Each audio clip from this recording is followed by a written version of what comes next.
At 2:30 a.m., my phone rang. My daughter's terrified voice came from the hospital. "Dad, I need you here. I don't know who I can trust anymore." When I arrived, two police officers were questioning her about what happened. I stepped closer, and one officer looked at me with a grave expression and said, "Sir, this wasn't a robbery, and your daughter wasn't chosen by accident." I froze as he continued. Someone wanted to make sure she never had the chance to tell anyone what she saw. In that moment, I realized my daughter wasn't just being hunted. She had become the greatest threat to those hiding a horrifying truth. Right now, before this story goes any further, tell me in the comments, what city or country are you joining us from today? You might be surprised how many people around the world are watching Revenge Dad for exactly the same reason you are. Some details in this story have been shaped for narrative purposes. Names and locations are not drawn from any single source, but the lesson waiting at the end of this story is entirely real. The book had been open to the same page for 40 minutes.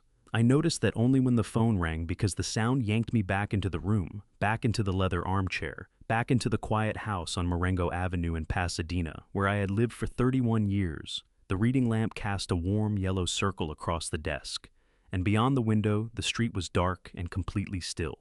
2:30 in the morning, the kind of hour when the phone never brings good news. I picked up on the second ring. "Dad!" Claire's voice hit me like a fist to the chest. Not because she was screaming, because she wasn't. It was a whisper, thin, cracked at the edges, the kind of voice a person uses when they are trying very hard not to completely fall apart. "Dad, I need you to come, right now. Something happened and I don't know what to do. I don't know." "Claire!" I kept my voice even though my heart was hammering so hard I could feel it in my fingertips. "Where are you?" "Cedars-Sinai, the emergency room. Dad, please." The line went dead. I called back 4 times. Each time it rang through to voicemail. Each time I heard her recorded voice, bright, cheerful, nothing like the broken whisper I had just heard asking me to leave a message. I did not leave a message. I grabbed my coat off the hook by the door, took my keys from the bowl on the entry table, and walked out into the cold May night. 38 years as a federal auditor had trained me to move without wasting motion when something was genuinely wrong. And something was genuinely wrong. Every instinct I had, every pattern recognition muscle built across 4 decades of reading financial statements and finding the one number that did not belong, was screaming at me that this was not a minor emergency. This was something else entirely. The drive from Pasadena to Cedars-Sinai in Beverly Hills takes 22 minutes under normal conditions. I made it in 14. I ran 2 red lights on the 110, and I did not care even slightly. The emergency room entrance blazed with fluorescent light against the dark. I pushed through the automatic doors, and the smell hit me, first antiseptic and floor cleaner, and the faint, metallic undertone of a place where people arrived broken and hoped to leave whole. The waiting area was half full at this hour. A man in a construction jacket holding a towel around his hand. A young mother rocking a feverish toddler against her shoulder, murmuring something soft and rhythmic. 2 LAPD officers in the far corner, one of them writing in a notepad, the other scanning the room. The officer with the notepad looked up when I pushed through the inner door without stopping. "Sir?" He stepped forward, a hand raised. He was younger than I expected, mid-30s, square jaw, the careful eyes of someone trained to assess a situation in the first 3 seconds. His name tag read, Denton. "Sir, family only past this point. I need you to—" "My name is Edward Callahan," I said. "My daughter is Claire Callahan Voss. She called me 40 minutes ago and the line went dead. I have been calling back ever since. Now please tell me where she is." Denton and his partner, a woman named Okafor, according to her tag, exchanged a look I did not like. It was the look of 2 people deciding how much to say. "Mr. Callahan." Okafor said, her voice careful and measured. "Your daughter is being treated right now. She's going to be okay. But I need to ask you a few questions before. Is she conscious?" "Yes, sir." "Is she in surgery?" "No, sir." "Then take me to her and ask me your questions there." Something in my tone must have settled the matter, because Denton nodded once and led me down the corridor, past curtained bays and beeping monitors, past a gurney being wheeled by 2 nurses moving fast, the squeak of rubber soles on linoleum, the low hum of a hospital doing what hospitals do at 2:30 in the morning. He stopped at bay 7 and pulled the curtain back. My daughter was sitting up on the gurney, and the sight of her made something inside my chest crack open like dry wood. Claire had always looked like her mother, the same dark hair, the same way of holding her chin slightly up when she was trying to be brave. Right now her hair was tangled and matted against the left side of her face. There was a gash above her left eyebrow, held together by butterfly strips, the skin around it already purpling into a bruise the color of a storm cloud. Her right arm was wrapped against her body in a temporary sling. The sleeve of her blouse cream silk, the kind she always wore to the charity events Marcus dragged her to, was torn from the shoulder seam and stained dark. When she saw me, her face crumpled completely. "Dad." The word came out like the last air leaving a punctured tire. Her whole body shook. Tears spilled down her face, and she pressed her good hand over her mouth as if she could hold the crying back, but she couldn't. A sob broke through. Then another, her shoulders heaving, every breath ragged and desperate. I crossed the bay in 4 steps and put my arms around her as carefully as I could manage, mindful of the sling, mindful of the bruises I could not see yet. She grabbed the front of my coat with her good hand and held on. "I've got you," I said against the top of her head. "I'm right here. I've got you." She cried for a long time. I let her. When the shaking slowed, I pulled back just enough to look at her face. Her eyes were red and swollen, her lip trembling, but she was breathing more steadily now. "Tell me what happened," I said. Before she could answer, Officer Denton cleared his throat from behind me. "Mr. Callahan, we actually need to finish taking Claire's statement. There was an incident on Bundy Drive in Brentwood, around 1:15 this morning." I turned to face him, but kept one hand on Claire's arm. "What kind of incident?" Denton looked at his notepad. "Your daughter's vehicle was followed from the intersection of Sunset and Bundy. 2 vehicles boxed her in near a residential block. The individuals involved broke the driver's side window and pulled her from the car." He paused. "They did not take her purse. They did not take her phone or her keys or her vehicle. They left all of it. The cold that moved through me then had nothing to do with the temperature of the room." "They didn't take anything," I said. "No, sir." "Then what did they want?" Denton glanced at Okafor, then back at me. "Before they left, one of them said something to your daughter. Claire, can you repeat it for your father? The same way you told us?" Claire's hand tightened around my coat sleeve. Her jaw was working like she was trying to hold the words in her mouth long enough to get them out in the right order. Her eyes filled again, and one tear slid down to her chin. "He leaned down," she said, her voice barely above a whisper, "and he said tell her she saw something she shouldn't have." Officer Denton lowered his notepad. He looked at me, not at Claire, at me, and his voice dropped to something quieter, more deliberate. "Mr. Callahan," he said, "I want you to understand something. This was not a robbery. Your daughter was not chosen at random. Whoever did this knew exactly who she was and exactly where she would be." He paused. "Someone wanted to make sure she never had the chance to tell anyone what she saw." The room felt very small suddenly. I looked at my daughter, at the bruise spreading across her cheekbone, at the tremor in her good hand, at the way she could not quite hold my gaze, and I understood something with the absolute cold clarity that had served me for 38 years in federal audit rooms. This was not a random act. This was a message, precisely delivered, and whoever sent it had been confident enough to do so without covering their faces or taking her belongings because they were not afraid of consequences. That told me everything I needed to know about who we were dealing with. Officer Okafor stepped closer, notepad raised. "Mr. Callahan, do you have any idea what your daughter might have seen that—" The curtain at Bay 7 snapped back. A nurse leaned in, slightly breathless. "Excuse me, I'm sorry to interrupt. There's a gentleman at the front reception desk asking for the room number of a Claire Callahan Voss." She looked between me and the officers. "He's been there for about 10 minutes. It's just past 3 a.m., so I thought someone should know." I told the officers I would be right back and walked out of Bay 7 toward the front reception desk. The man standing at the counter was somewhere in his early 50s with silver hair cut close and a charcoal suit that had no business being that well pressed at 3 in the morning. He was holding a bouquet of white lilies, the expensive kind wrapped in brown paper and tied with a ribbon, and he was smiling at the night shift receptionist with the patient practiced ease of someone who smiled for a living. He had a leather document bag over one shoulder. When he saw me coming down the corridor, the smile did not waver by even a fraction. "Mr. Callahan." He extended his hand. "Thomas Greer. I'm the family attorney for Marcus and Claire Voss. Marcus asked me to come as soon as we heard what happened. He's absolutely devastated. He's on a call right now that he cannot step away from. But he wanted Claire to know he's thinking of her." I shook his hand because refusing would have told him too much too soon. "It's 3 in the morning," I said. "It is." Greer nodded, his expression arranging itself into something that was designed to look like sympathy. "A terrible night. Marcus has been beside himself since he got the call from the hospital." I looked at the lilies, then back at his face. "How did Marcus know which hospital?" Something moved behind Greer's eyes, quick, almost imperceptible, like a fish turning beneath the surface of very still water. Then the smile was back smooth and untroubled. "I believe the hospital contacted the family," he said. "Standard procedure when a patient is admitted." I had spent 38 years listening to people explain numbers that did not add up. Thomas Greer's answer had the same quality as a balance sheet, with a rounding error technically plausible, structurally suspicious. "Of course," I said. "What can I do for you, Mr. Greer?" "I wanted to check on Claire personally and give you this." He reached into the document bag and produced a cream-colored envelope, thick with folded pages inside.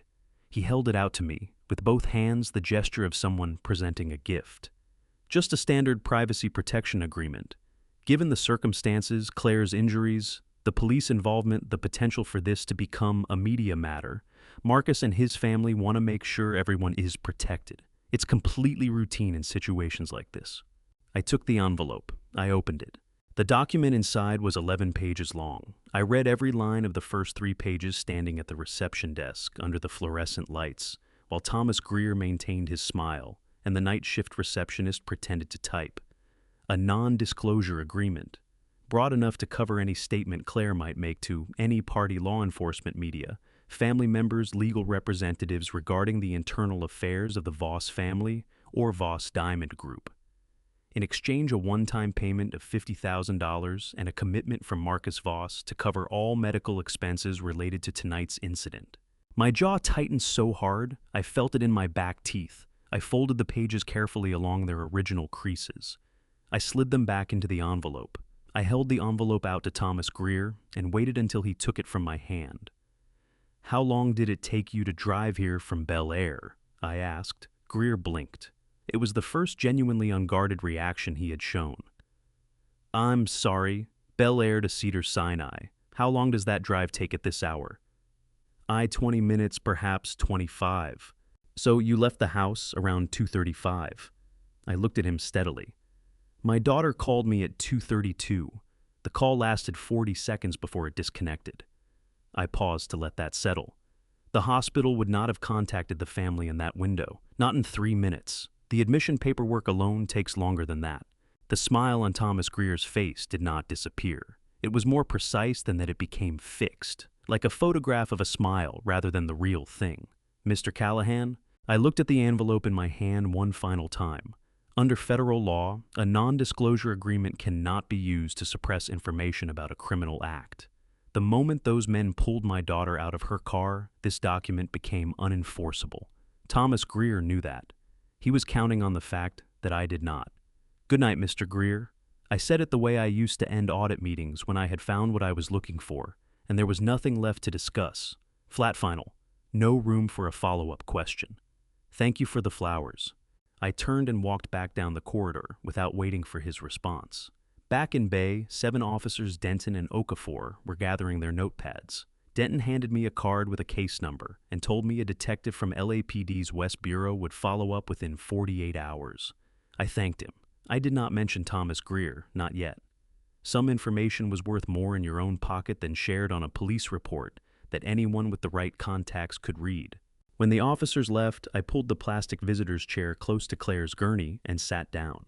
She was watching me with eyes that were still swollen from crying, her good hand resting on the thin hospital blanket, her fingers curling and uncurling slowly, like she was trying to work, feeling back into them. "Who was out there?" she asked. Her voice was raw, scraped thin. "Thomas Greer." Her face went white so fast it frightened me. "Dad!" Her voice cracked wide open. Her chin trembled and fresh tears spilled over before she could stop them. She pressed her hand to her mouth, but a sob broke through. Anyway, her whole body shuddering with it. "Dad, they sent him here already tonight. How did they even know?" "That's a question I intend to answer," I said. I leaned forward and put my hand over hers. Her fingers were ice cold. I held them anyway. "Claire, listen to me. I need you to tell me what you saw. Whatever it was, whatever made someone think it was worth sending a lawyer to this hospital at 3 in the morning. I need you to tell me right now." She shook her head hard, more tears tracking down her face, her breath coming in uneven hitches. "I'm scared, Dad. I'm so scared. If I tell you if this gets out, I don't know what they'll do next time. And tonight they already—" Her voice broke again, and she pressed her free hand flat against her sternum, like she was trying to hold her own chest together. "Claire!" I squeezed her hand until she looked at me.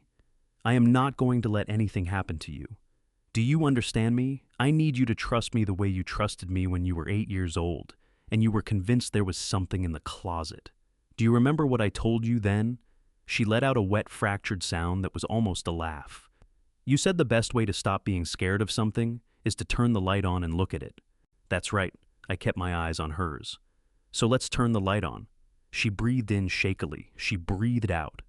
And then she looked at me with an expression that broke something deep in my chest, because it was the look of someone who had been carrying a weight alone for a long time, and had finally desperately found someone to help them set it down. "My phone?" she whispered. "Dad, everything I found is on my phone. The pictures, 214 pictures." She gripped my hand so hard her knuckles went white. "Please don't let them take my phone." I stood up immediately and turned toward the small plastic bag of personal belongings hanging on the hook beside the gurney. I found the phone in 30 seconds, still in the interior pocket of her jacket, where she had put it before they loaded her into the ambulance. I slipped it into my own coat pocket. Then I stepped outside into the corridor away from the bay, and I called Frank Doyle. It rang 3 times. Frank picked up with the voice of a man who was awake. Frank was always awake when the situation required it. That was why I had trusted him with the difficult conversations for 30 years. "Ed." His voice was careful already. He had known me long enough to know I did not call at 3:30 in the morning, without a reason that mattered. "Frank," I said, keeping my voice low and even. "I need you, not tomorrow morning, not in a few hours." I looked back through the gap in the curtain at my daughter sitting on the gurney, her hand still pressed to her chest, her eyes fixed on me through the gap, like I was the only solid thing left in the room. Right now, the parking structure at Cedars-Sinai was mostly empty at 4 in the morning. I sat in the driver's seat of my car on the 3rd level with the engine off and the overhead light on and Claire's phone in my hands. Outside the city of Los Angeles hummed its permanent low-note distant traffic on the freeway, the pulse of a metropolis that never fully went to sleep. In here, it was just me and the phone and whatever was on it. I had told Claire I would stay until the attending physician came to discharge her. Frank was already on his way to the hospital. I had maybe 40 minutes before I needed to be back upstairs, and I was going to use every one of them. I opened the photo gallery. 214 images, all taken the same night. The timestamp on the first one read 11:47 p.m., 3 weeks ago. The last one read 12:51 a.m., just over an hour of photographing. I thought about that for a moment. An hour alone in a room full of documents that someone had gone to considerable lengths to keep hidden. Marcus had been at a charity gala downtown. That night Claire had mentioned it to me in passing one of those phone calls, where she talked about her life the way people describe weather, something happening around them rather than to them. She had stayed home with a headache. She had not stayed home with a headache. I pressed my thumb to the screen and started going through the images one by one. The first 12 were contracts. Import agreements between Voss Diamond Group and 3 separate supplier entities, 2 registered in Antwerp, 1 in Dubai, standard on the surface. But on page 3 of the first contract, where the certification documentation should have been attached, there was a blank field with a handwritten notation in the margin, 2 letters and a dash. No KP, no Kimberly Process Certification. I set the phone face down on my knee and pressed my fingers against my eyes for a moment. The Kimberly Process Certification Scheme is an international framework that the United States joined in 2003 under the Clean Diamond Trade Act. Every rough diamond imported into this country is required to carry a government-validated certificate confirming it did not originate from a conflict zone and was not traded through illegal channels. No certificate means the shipment cannot legally clear customs. No certificate means the stones are under federal law contraband. Voss Diamond Group was importing diamonds with no Kimberly Process documentation, not one shipment, not an oversight. 12 contracts in the first batch of photographs alone, each one with the same handwritten notation in the same place. I kept going. Images 13 through 47 were financial records, payment routing documents showing money moving from Voss Diamond Group into a company called Meridian Stone, LLC, then from Meridian Stone into something called Pacific Crest Holdings, then from Pacific Crest into a Nevada entity called Blue Ridge Capital Partners. 3 layers of corporate separation between the source and the destination. Each company listed at a different registered address. Each one I would have bet my pension sharing nothing with the others, except the same invisible set of hands pulling the strings at the top. This was layering, a money laundering technique as old as organized crime and as current as last quarter's financial filings. You take funds from an illegal source. You run them through a series of legitimate-looking transactions across multiple corporate entities until the paper trail becomes so tangled that anyone trying to follow it from the outside gives up before they reach the beginning. The money comes out the other end, clean documented and completely untraceable to its origin. My hands were steady on the phone. 38 years of federal audit work had given me the particular ability to look at financial wrongdoing without flinching to treat it as a puzzle, rather than an outrage at least, until the puzzle was solved. The outrage could come later. Right now I needed to think. I kept scrolling. By image 130, I had identified 4 separate shell company chains. By image 170, I had counted 9 distinct import shipments with missing or falsified documentation. My chest was tight in a way that had nothing to do with the cold air in the parking structure. This was not a family cutting corners on taxes. This was not creative accounting by an overzealous CFO. This was an operation, deliberate, layered, and running at scale for what looked like, based on the date ranges visible across the documents, at least a decade. Then I reached image 189. It was a scan of a shipping manifest. Port of Los Angeles, the header read. Below it, a table of contents listing cargo weights, container numbers, declared values. And in the bottom right corner, where the customs clearance authorization went, there was a stamp. An official Port of Los Angeles stamp with a unique officer identification number beneath it. I enlarged the image with 2 fingers until the number filled the screen. I stared at it for a long time. My thumb hovered over the screen without moving. The Port of Los Angeles processed over 9 million shipping containers every year. It was the busiest container port in the Western Hemisphere. The idea that a single customs official could facilitate unauthorized clearances across multiple shipments without triggering an internal audit was on the surface difficult to accept. Unless that official knew exactly which shipments to wave through and exactly how to document the clearances so they looked routine. Unless someone had been doing this long enough to know every checkpoint in the system. This is not a family matter anymore. I said it out loud to the empty car because sometimes saying a thing out loud is the only way to make yourself understand that you actually believe it. I sat with that for a moment. The city hummed outside. A car moved slowly through the level above me, headlights sweeping across the concrete ceiling. Then my phone rang. Frank. Ed. His voice was tight in a way I recognized.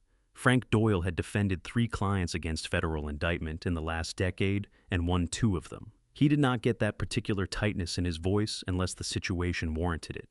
I just ran Voss Diamond Group through some old databases I still have access to from my federal defense work. Public records, SEC filings, corporate registration histories.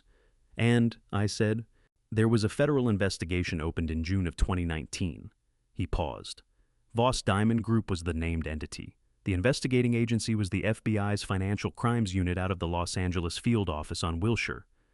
My grip on the phone tightened. What happened to it? Buwasawan. That's the thing? Frank's voice dropped lower, like he was leaning toward the phone. It was closed in October of 2019, 4 months after it opened. No press release, no public statement, no record of charges filed or declined. Ed, there is no official reason listed anywhere in the public record for why that investigation ended. The parking structure felt very cold, suddenly much colder than it had been 30 seconds before. A federal investigation into Voss Diamond Group, opened and then closed without explanation in the same calendar year. And 3 weeks ago, my daughter had spent an hour in a locked basement room, photographing documents that explained exactly why someone might want that investigation to disappear. Frank, I said, how fast can you get to the hospital? I'm pulling into the structure right now, he said. Third level, I confirmed. Headlights swept around the corner of the ramp. Frank's dark blue Volvo pulled into the space 2 rows across from me. He cut the engine and got out 60-years-old wool overcoat reading glasses pushed up on his forehead like he had just looked up from a brief. He walked toward my car with his hands in his pockets, and his expression doing the thing it always did when he had already assessed a situation and did not love the assessment. I lowered my window. "How bad?" he asked. I looked at him across the cold air of the parking structure. I thought about 189 photographs. I thought about missing Kimberly process certificates and layered shell companies, and a Port of Los Angeles stamp with an officer identification number that someone had signed their name to. "Bad enough," I said, "that Claire is not going back to that house. Not tonight. Not until I understand every single thing that is on this phone." Frank pulled his glasses down off his forehead and settled them on his nose. He looked at me with the steady, unsurprised expression of a man who had spent 30 years in criminal law and had learned that the worst situations always announce themselves in parking structures at 4 in the morning. "Then you better show me what you've got," he said. The gates of the Voss estate in Bel Air opened without a sound. I had called ahead. Not because courtesy required it, but because I wanted Marcus to have time to compose himself. A man who has time to prepare his expression tells you more than a man who is caught off guard. I had learned that in my first year as an auditor, and it had never stopped being true. The driveway curved through a quarter-acre of immaculate landscaping before the house came into view. Claire had described it to me once as looking like a magazine. She was right. Mediterranean-style cream stucco terracotta roof tiles, a fountain in the motor court that probably cost more than my car, everything manicured, everything deliberate, everything designed to communicate a single message to anyone who pulled up to the front door. "We have arrived, and we have been here a long time." Marcus met me on the front steps. He was 39 years old, and he looked like someone had assembled him from a catalog of successful men. Tall, broad-shouldered dark hair, with the first silver at the temples that women seemed to find distinguished. He wore a navy sport coat over a white shirt, no tie, the particular studied casualness of someone who had thought carefully about appearing not to have thought carefully. He extended his hand with a smile that hit his mouth a full half-second before it reached his eyes. "Edward!" He gripped my hand firmly. "I'm so relieved Claire is okay. This whole thing has been... I can't even tell you. Come inside, please." The interior of the house was beautiful and completely empty of warmth. High ceilings, limestone floors, furniture that looked like it had been chosen by a designer rather than lived with by a family. A bowl of fresh orchids on the entry table. Abstract art on the walls, large, expensive, and impossible to feel anything about. I walked through the living room, and I looked the way I always looked in any room I entered for the details that told the real story. There were no photographs of Claire anywhere. Not one. Not on the walls, not on the shelves, not on the piano that sat in the corner of the sitting room like a prop. 4 years of marriage, and the woman who lived in this house had left no visible trace of herself anywhere in it. My chest tightened like someone had put a hand around my ribs and squeezed. Marcus guided me to a sitting area near the window, and a housekeeper appeared with coffee before I had settled into the chair. Everything choreographed, everything smooth. How is she really?" Marcus asked, leaning forward with his elbows on his knees, his expression calibrated to concerned husband. "I've been trying to reach her all morning." "She needs rest," I said. "Of course," he nodded. "I want her to come home as soon as she's ready. This house is the safest place for her right now." I looked at him over my coffee cup. "Claire mentioned she was home alone 3 weeks ago, the night you were at the gala downtown." Something shifted behind his eyes, quick, almost nothing. Then it was gone. "That's right. The Children's Hospital fundraiser. Claire had a headache and stayed in." "Must have been a quiet evening for her," I said. "I'm sure it was." His voice was perfectly even. I set my coffee down and looked around the room one more time. The orchids, the abstract art, the piano nobody played, the complete and total absence of my daughter in a house she had supposedly called home for 4 years. "Marcus," I kept my voice conversational. "I've noticed something. In all the time I've visited this house, I've never seen a single photograph of Claire. Not one." He opened his mouth, closed it, opened it again. "We prefer a more minimal aesthetic. Claire actually chose most of the..." "Claire collects photographs," I said. "She has since she was 15. Her apartment before you married had pictures on every surface. I stood up, which ended the meeting on my terms rather than his. Give her some time. I'll let her know you called. I walked to the front door myself. Marcus followed, saying something about dinner next week, about wanting to sit down together, about how these things had a way of working out. I shook his hand again on the front steps. I walked to my car. I pulled down the long driveway through the gates and turned onto the street heading back toward the freeway. At the first red light, I checked my rearview mirror. A black Suburban sat 2 cars back. It had been behind me since the gates of the estate. It was maintaining exactly the kind of distance that meant it did not want to be noticed, and that someone had calculated that distance carefully. My hands tightened on the steering wheel. Marcus Voss had known I was coming. He had prepared his expression, his words, his casual sport coat, and now someone was following me home. I drove toward Pasadena, and I did not look in the mirror again because I already had everything I needed from that single glance. Frank Doyle's office on the 14th floor of a building on Bunker Hill smelled like old paper and strong coffee, which was appropriate because those were the 2 things Frank ran on.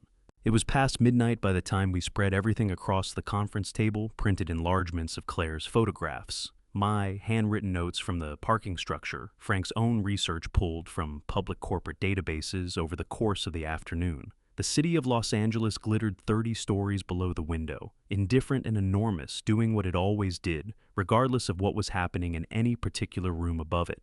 Frank stood at the head of the table, with his reading glasses on and his jacket-off sleeves rolled to the elbows, studying a printout of the Shell Company chain I had mapped from Claire's photographs. He had been quiet for 11 minutes. I knew because I had been watching the clock on the wall without meaning to.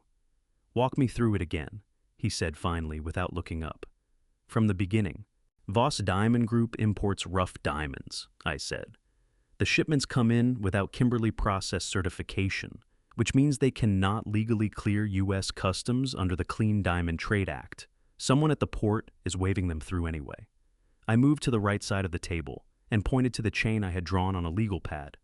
"The revenue from those sales gets pushed into Meridian Stone LLC first. From Meridian Stone, it moves to Pacific Crest Holdings. From Pacific Crest to Blue Ridge Capital, partners in Nevada. Each company is registered at a separate address. Each one exists on paper, with no visible employees, no operating history, no product or service." "Shell companies," Frank said. "4 layers deep," I said. "By the time the money comes out, the other end, it's clean. It looks like investment returns from legitimate business activity. The IRS sees ordinary income. No flags, no triggers, no reason to look harder." Frank finally looked up. His expression was the particular kind of grim that I associated with him receiving bad news he had already half expected. "How long has this been running?" "The oldest documents in Claire's photographs are dated 11 years ago," I said. "But the structure looks like it was built before that. The shell companies have registration histories going back further than the documents she was able to photograph." Frank took his glasses off and rubbed the bridge of his nose with 2 fingers. "Ed, do you understand what you're describing? This isn't a family fudging their quarterly taxes. This is a sustained, multi-layered money laundering operation that has been running for over a decade. The federal exposure on something like this," he stopped, exhaled. "We are talking about 18 U.S. Code Section 1956, federal money laundering, 20 years per count.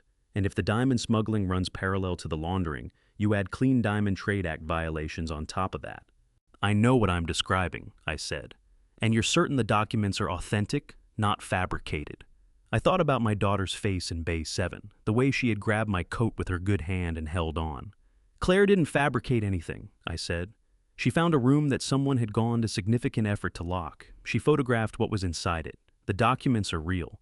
Frank put his glasses back on and returned to the printouts. For several minutes, the only sounds in the room were the hum of the building's ventilation system and the occasional rustle of paper. I poured myself a second cup of coffee from the pot on the credenza and stood at the window looking at the city below. Then Frank said, "Come look at this." I crossed to where he was standing. He had pulled up the Nevada Secretary of State's Public Business Registry on his laptop, a database anyone with an internet connection could access, and was pointing at the screen with one finger. "Blue Ridge Capital Partners," he said.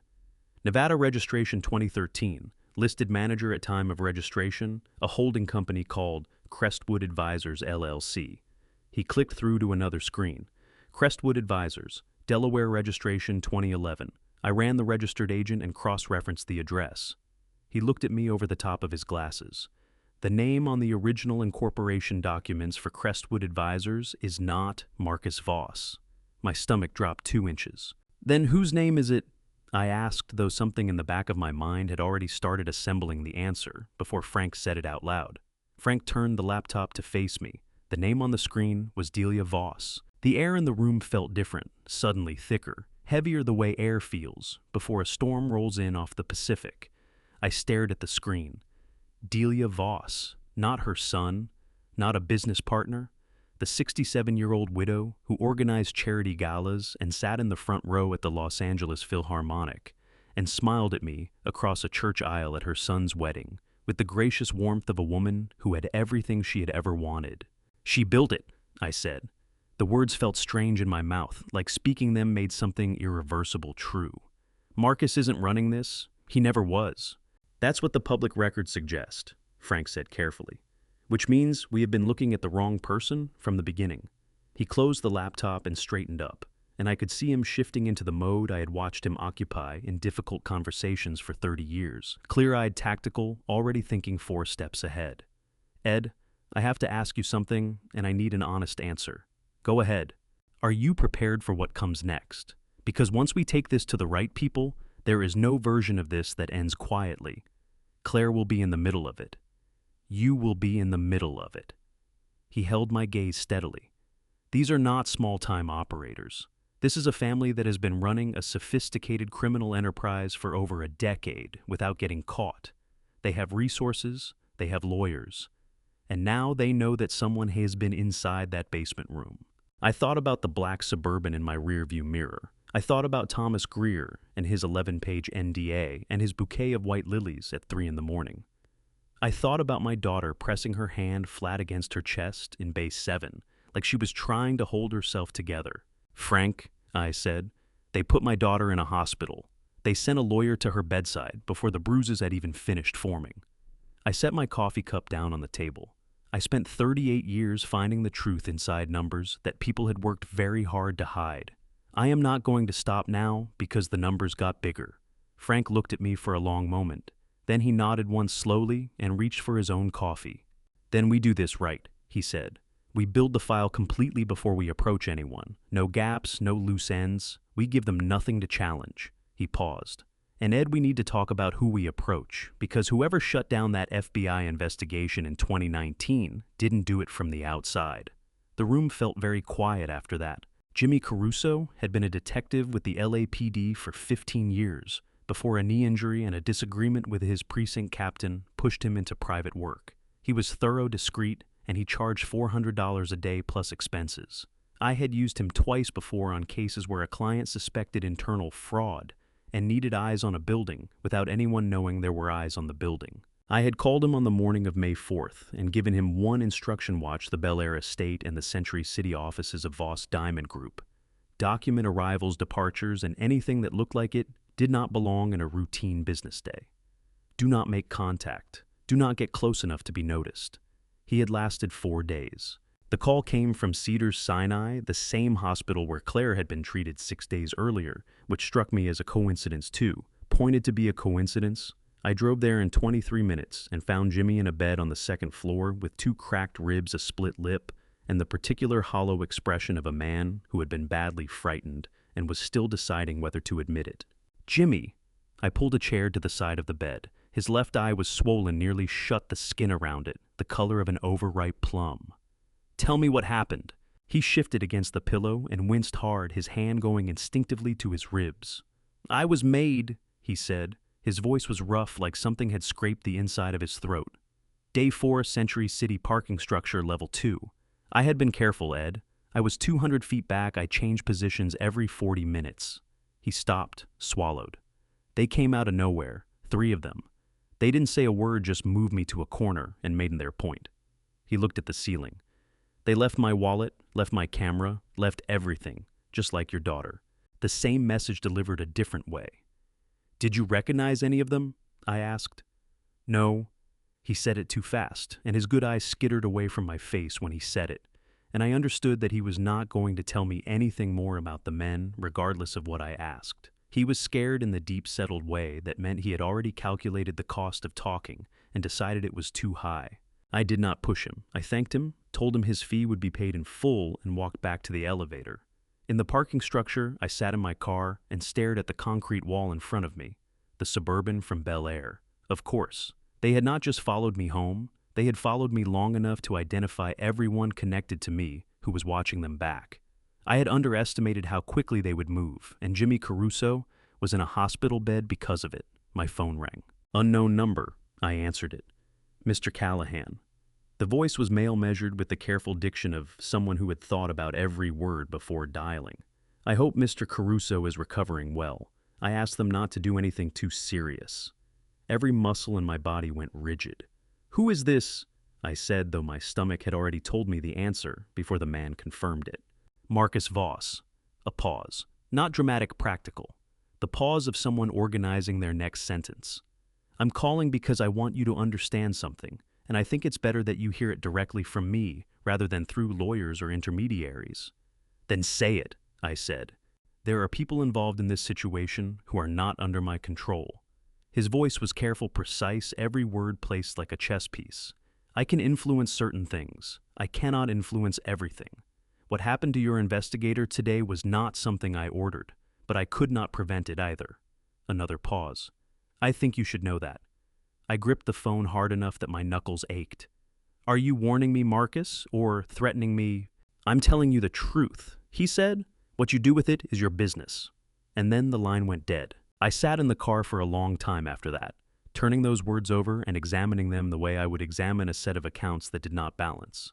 There are people involved in this situation who are not under my control. He had called from an unknown number without a lawyer present to tell me something he did not have to tell me. That was not the behavior of a man who was simply executing a strategy. That was the behavior of a man who was frightened of something and had decided for reasons of his own to let me see it. I was still working through that when my phone rang again. Claire. Dad. Her voice was low and tight, the words coming quickly. Something is wrong with my phone. I called you 10 minutes ago and you didn't pick up, but I checked the call log and there's no record that I called. And 2 days ago, I sent you a text about Frank's office address and you said, you never got it. A sharp intake of breath. Dad, I think someone is monitoring my phone. I think they can see everything. The cold that moved through me was absolute. I thought about every conversation Claire and I had on her phone in the past 3 weeks. Every address mentioned, every name, every plan discussed and decision made, every word I had said to Frank in her presence when her phone was in the room. They had not been following us. They had been listening to us. Claire, I said, keeping my voice completely steady, even though my heart was hammering against the inside of my chest like it wanted out.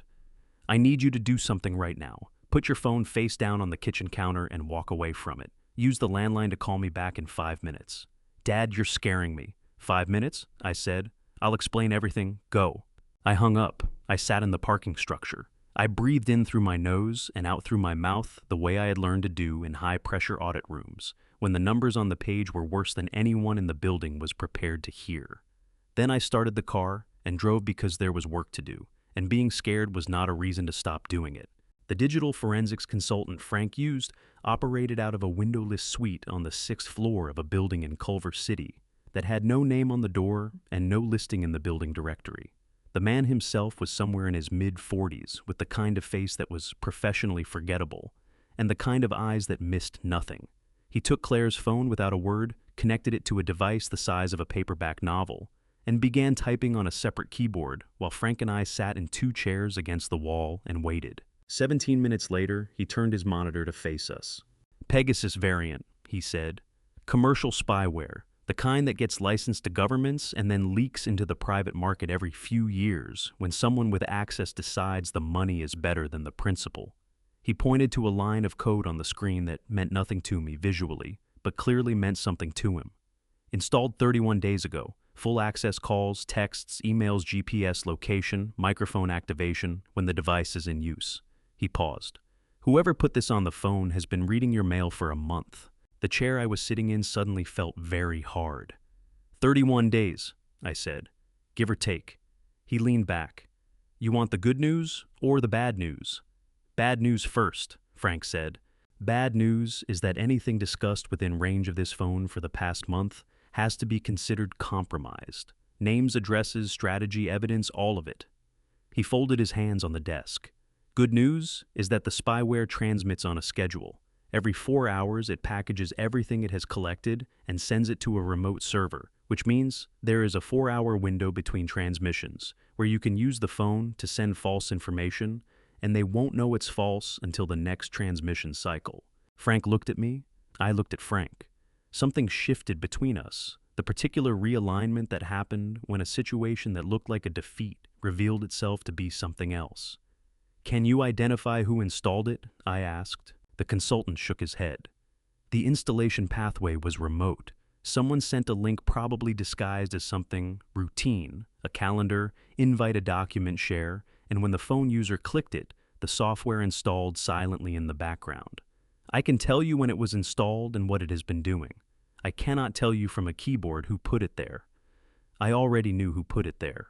31 days ago was 8 days before Claire had called me from that emergency room, which meant the spyware had been on her phone while she was still living in the Bel Air estate, while she was still, as far as Marcus and Delia Voss were concerned, safely contained within a marriage that kept her close and quiet. They had not installed it because they were afraid of what she might do. They had installed it because they were afraid of what she might find, and then she had found it anyway.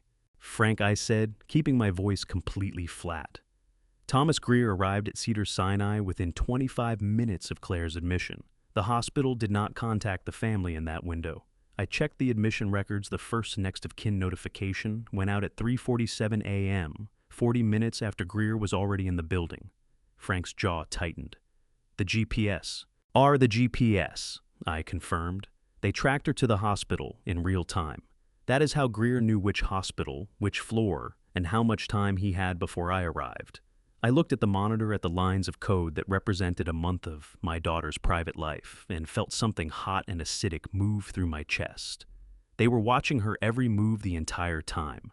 And when she ended up in an emergency room, instead of staying quiet the way they expected, they sent a lawyer with a non-disclosure agreement before the stitches were even dry. The consultant was tactfully examining a spot on his desk. Frank stood up and walked to the window. There was no view, just the beige wall of the adjacent building, but he stood there anyway with his hands in his pockets, breathing slowly. When he turned back around, his expression was the controlled, deliberate calm of a man who had decided that anger was a resource to be spent carefully. "We buy 3 new phones today," he said. "Cash purchases, no names. We use those for everything going forward. And the old phone," he looked at me. "The old phone keeps operating normally," I said. "Same call patterns, same texts, same location data. We feed it what we want them to see." I thought for a moment. "I'll call myself from Claire's old phone tonight and discuss a meeting with a real estate attorney about selling the Pasadena house.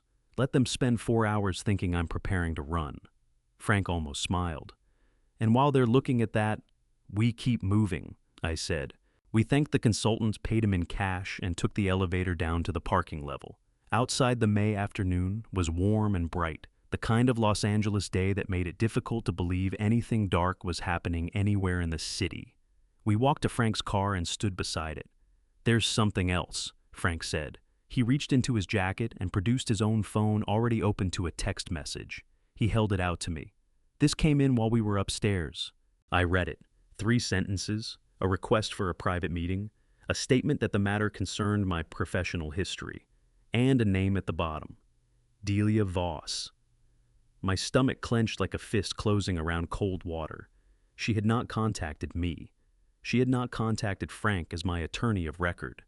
She had contacted him as a private individual through a channel that was designed to feel informal, personal, and completely outside the official machinery of what we were building. "She's not threatening you," I said, slowly working through it out loud. "She's threatening me, through you. She wants me to know that she has something." "That's how I read it," Frank said. "Do you know what it is?" He hesitated for just a fraction of a second, enough for me to notice. "I have a guess," he said, "but I think we need to have that conversation somewhere that isn't a parking structure." He unlocked the car. "Come back to the office. And Ed," he looked at me over the roof of the Volvo with an expression I had not seen on his face in 30 years of friendship, something between a warning and an apology. "Prepare yourself. Frank's office at night felt different from Frank's office in the middle of the afternoon. The building had emptied out around 6. The cleaning crew had come and gone. Now it was just the two of us and the city lights outside the window and the particular quality of silence that settles into a room when everyone who does not need to be there has left.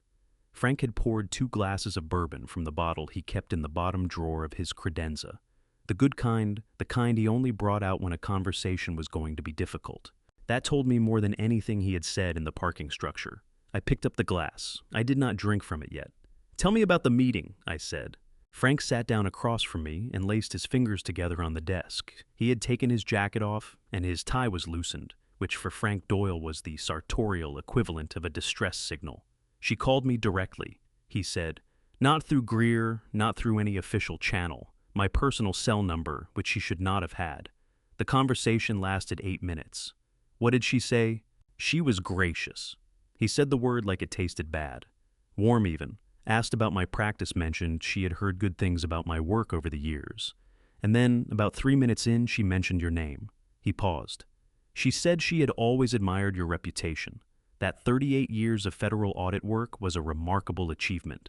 That a man who had dedicated his career to financial integrity deserved to have that integrity protected." My jaw tightened. "And then she told you about the file." Frank nodded slowly.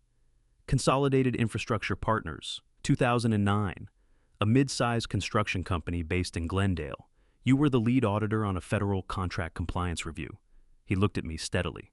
"She had the file, Ed. Not a summary, the actual audit documentation, the internal correspondence, the final determination letters." I set the bourbon glass down without drinking from it. Consolidated Infrastructure Partners. I had not thought about that company in years, which was perhaps its own kind of answer about how I had made peace with what happened. In the spring of 2009, I had been assigned a federal compliance review of a construction company bidding on a Department of Transportation infrastructure contract. 40 days into the review, I had found what I found: systematic inflation of materials, cost subcontractor invoices that did not correspond to any work performed, a billing structure designed to extract federal funds without delivering the contracted work. I had written my determination letter. I had filed my report. The company had lost its federal contract eligibility. Within 8 months, without the revenue stream from government work, it had filed for bankruptcy. 3 senior employees had lost their jobs, their pensions, and in 2 of those cases, given the timing of 2009, their homes. I had been right. Every finding in that report had been accurate and defensible, and supported by documentation. No court had ever challenged the determination. No professional body had ever questioned my methodology, but 3 people had lost everything in the financial crisis year because of a report I had written. And that was a fact that lived in a particular corner of my memory, where I kept the things I had done correctly that still cost me sleep. "She's not going to use it to prosecute me," I said. "There's nothing prosecutable." "No," Frank agreed. "But she doesn't need to prosecute you. She needs to make you look like a man with a personal history of professional decisions that destroyed people's lives. She plants the story with the right journalists. She frames it as a pattern of zealotry, of an auditor who used federal power to settle scores, and suddenly every piece of evidence you have gathered becomes the work of a man with an axe to grind, rather than a man committed to the truth." He leaned forward. "Ed, if your credibility is in question, when we walk into the FBI, the entire file walks in with a limp." The room was quiet for a moment. Outside, a siren moved through the city and faded. I thought about Claire pressing her hand against her chest in Bay 7. I thought about Jimmy Caruso's swollen eye and the hollow look of a man who had been badly frightened. I thought about 31 days of my daughter's private life, feeding silently into a server, somewhere that I could not locate or name. Then I thought about 2009, and the 3 people who had lost their livelihoods, and the fact that I had known when I filed that report exactly what the consequences would be, and had filed it anyway because the alternative was signing my name to a lie. "She thinks this will stop me," I said. "She thinks it will slow you down enough to matter," Frank said, "which in a case like this amounts to the same thing." I stood up and walked to the window. Los Angeles spread itself out below me, indifferent and vast, the same city it had been before any of this started. I stood there for a long time, looking at it, running through the calculation that Delia Voss had clearly already run when she made her decision to use the 2009 file. She was right that the story could damage me. She was right that damaged credibility could compromise the file. What she had not factored in, what someone who operated entirely in the world of secrets and concealment perhaps could not fully understand, was that the power of the story depended entirely on it being revealed by someone other than me. I turned around. "I'm going to write it myself," I said. Frank's eyebrows rose a fraction. "Explain." "The 2009 case. Everything, what I found, what I determined, what happened to the company afterward, and how I have thought about those three people every year since." I walked back to the desk and sat down. "I'm going to write it in my own words from my own perspective, and I'm going to send it to the Los Angeles Times, the Wall Street Journal, and the San Francisco Chronicle tonight, before she can place her version with anyone." I looked at Frank.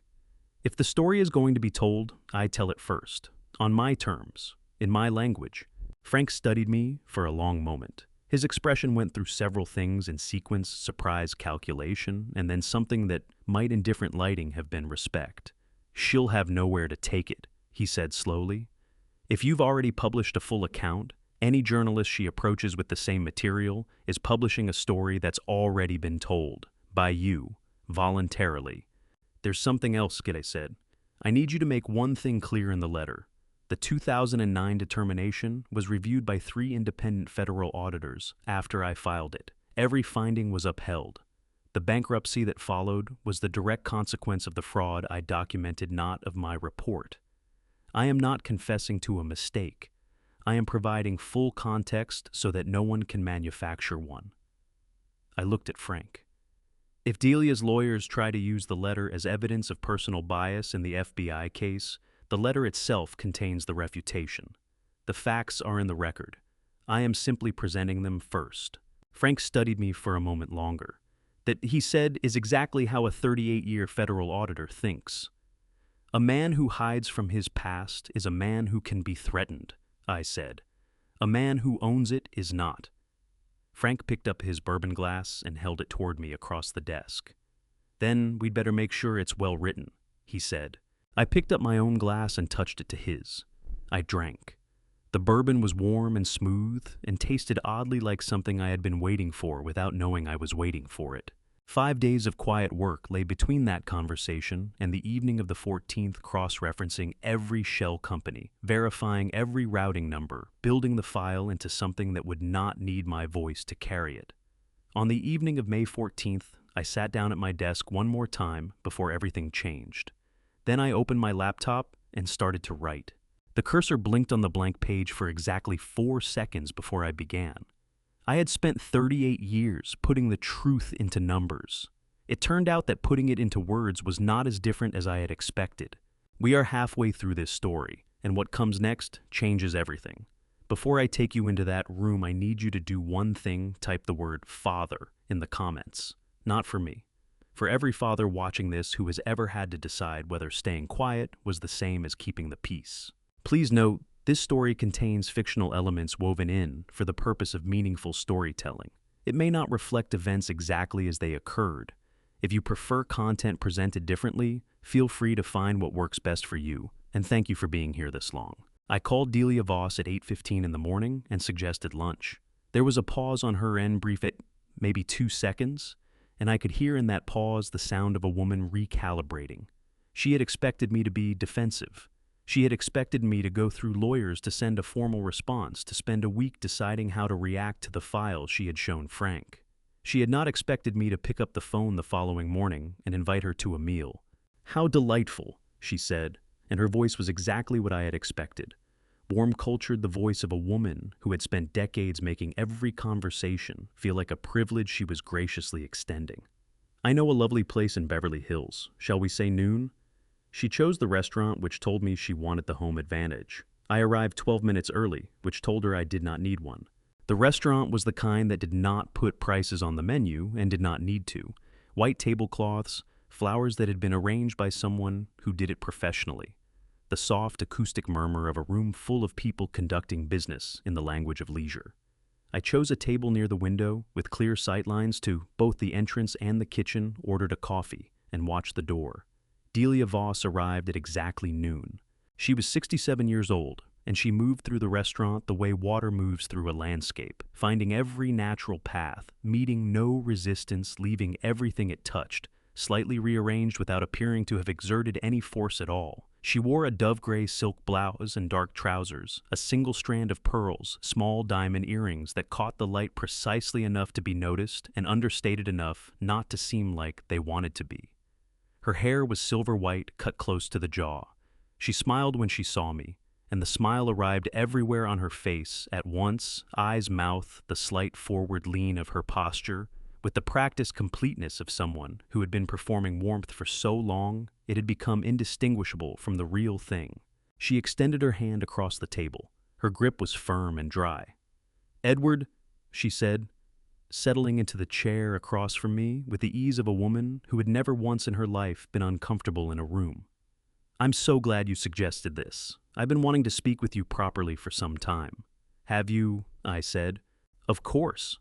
She unfolded her napkin with a small, precise movement. "Family matters should be handled between family. Don't you think these things have a way of becoming unnecessarily complicated when too many outside parties become involved?" A waiter appeared. Delia ordered sparkling water and a salad without looking at the menu. I ordered nothing additional and waited until the waiter had gone. "My daughter is not a family matter," I said. "She is a person who was pulled out of her car on a residential street and left with bruised ribs and a laceration above her eye. That is a police matter, and depending on what I find in the documents she photographed, it may shortly become a federal matter." Delia's expression did not change in any dramatic way, but something behind it shifted the way the surface of deep water shifts when something moves far below. She lifted her sparkling water when it arrived and took a small sip, and in the 2 seconds it took her to do that, I watched her make a decision. "I understand you're upset," she said. "Any father would be. What happened to Claire was terrible and completely unacceptable, and I want you to know that Marcus is devastated. He has been beside himself since that night." She set the glass down. "Which is precisely why I think the most loving thing we can do for both of them, for Claire and for Marcus, is to help them find their way back to each other without any more disruption." "Is that what the non-disclosure agreement was?" I asked. "Loving." Her chin lifted by perhaps 2 millimeters. "That was Thomas being overzealous. Marcus asked him to reach out, and Thomas, well, lawyers." She offered a small conspiratorial smile, as if we were 2 reasonable adults commiserating about the excesses of the legal profession. "That is not what I'm proposing today." "Then tell me what you're proposing." She folded her hands on the table. Her nails were manicured to the same length, painted the same pale shade, not one of them a fraction longer or shorter than the others. Everything about Delia Voss was calibrated to exactly the degree she intended. $2 million, she said, as if she were suggesting a reasonable price for a painting they had both been admiring. "Transferred to an account of your choosing within 72 hours. Claire retains all marital assets, the investment accounts, the Malibu property, the jewelry. The photographs on her phone are deleted, and everyone moves forward with their lives intact." The restaurant hummed around us. Somewhere behind me, a woman laughed at something her companion said. A busboy refilled a water glass 3 tables over. I looked at Delia Voss across the white tablecloth, and I thought about 38 years of sitting across tables from people who believed that every problem had a price. Corporate executives who thought a large enough settlement would make a fraud determination go away. Government contractors who believed that the right number in the right account would close an audit. They had all had the same quality that Delia had, that absolute bone-deep confidence that the world operated on a single currency and that they had enough of it. I picked up my coffee cup. I drank from it slowly. I set it back down.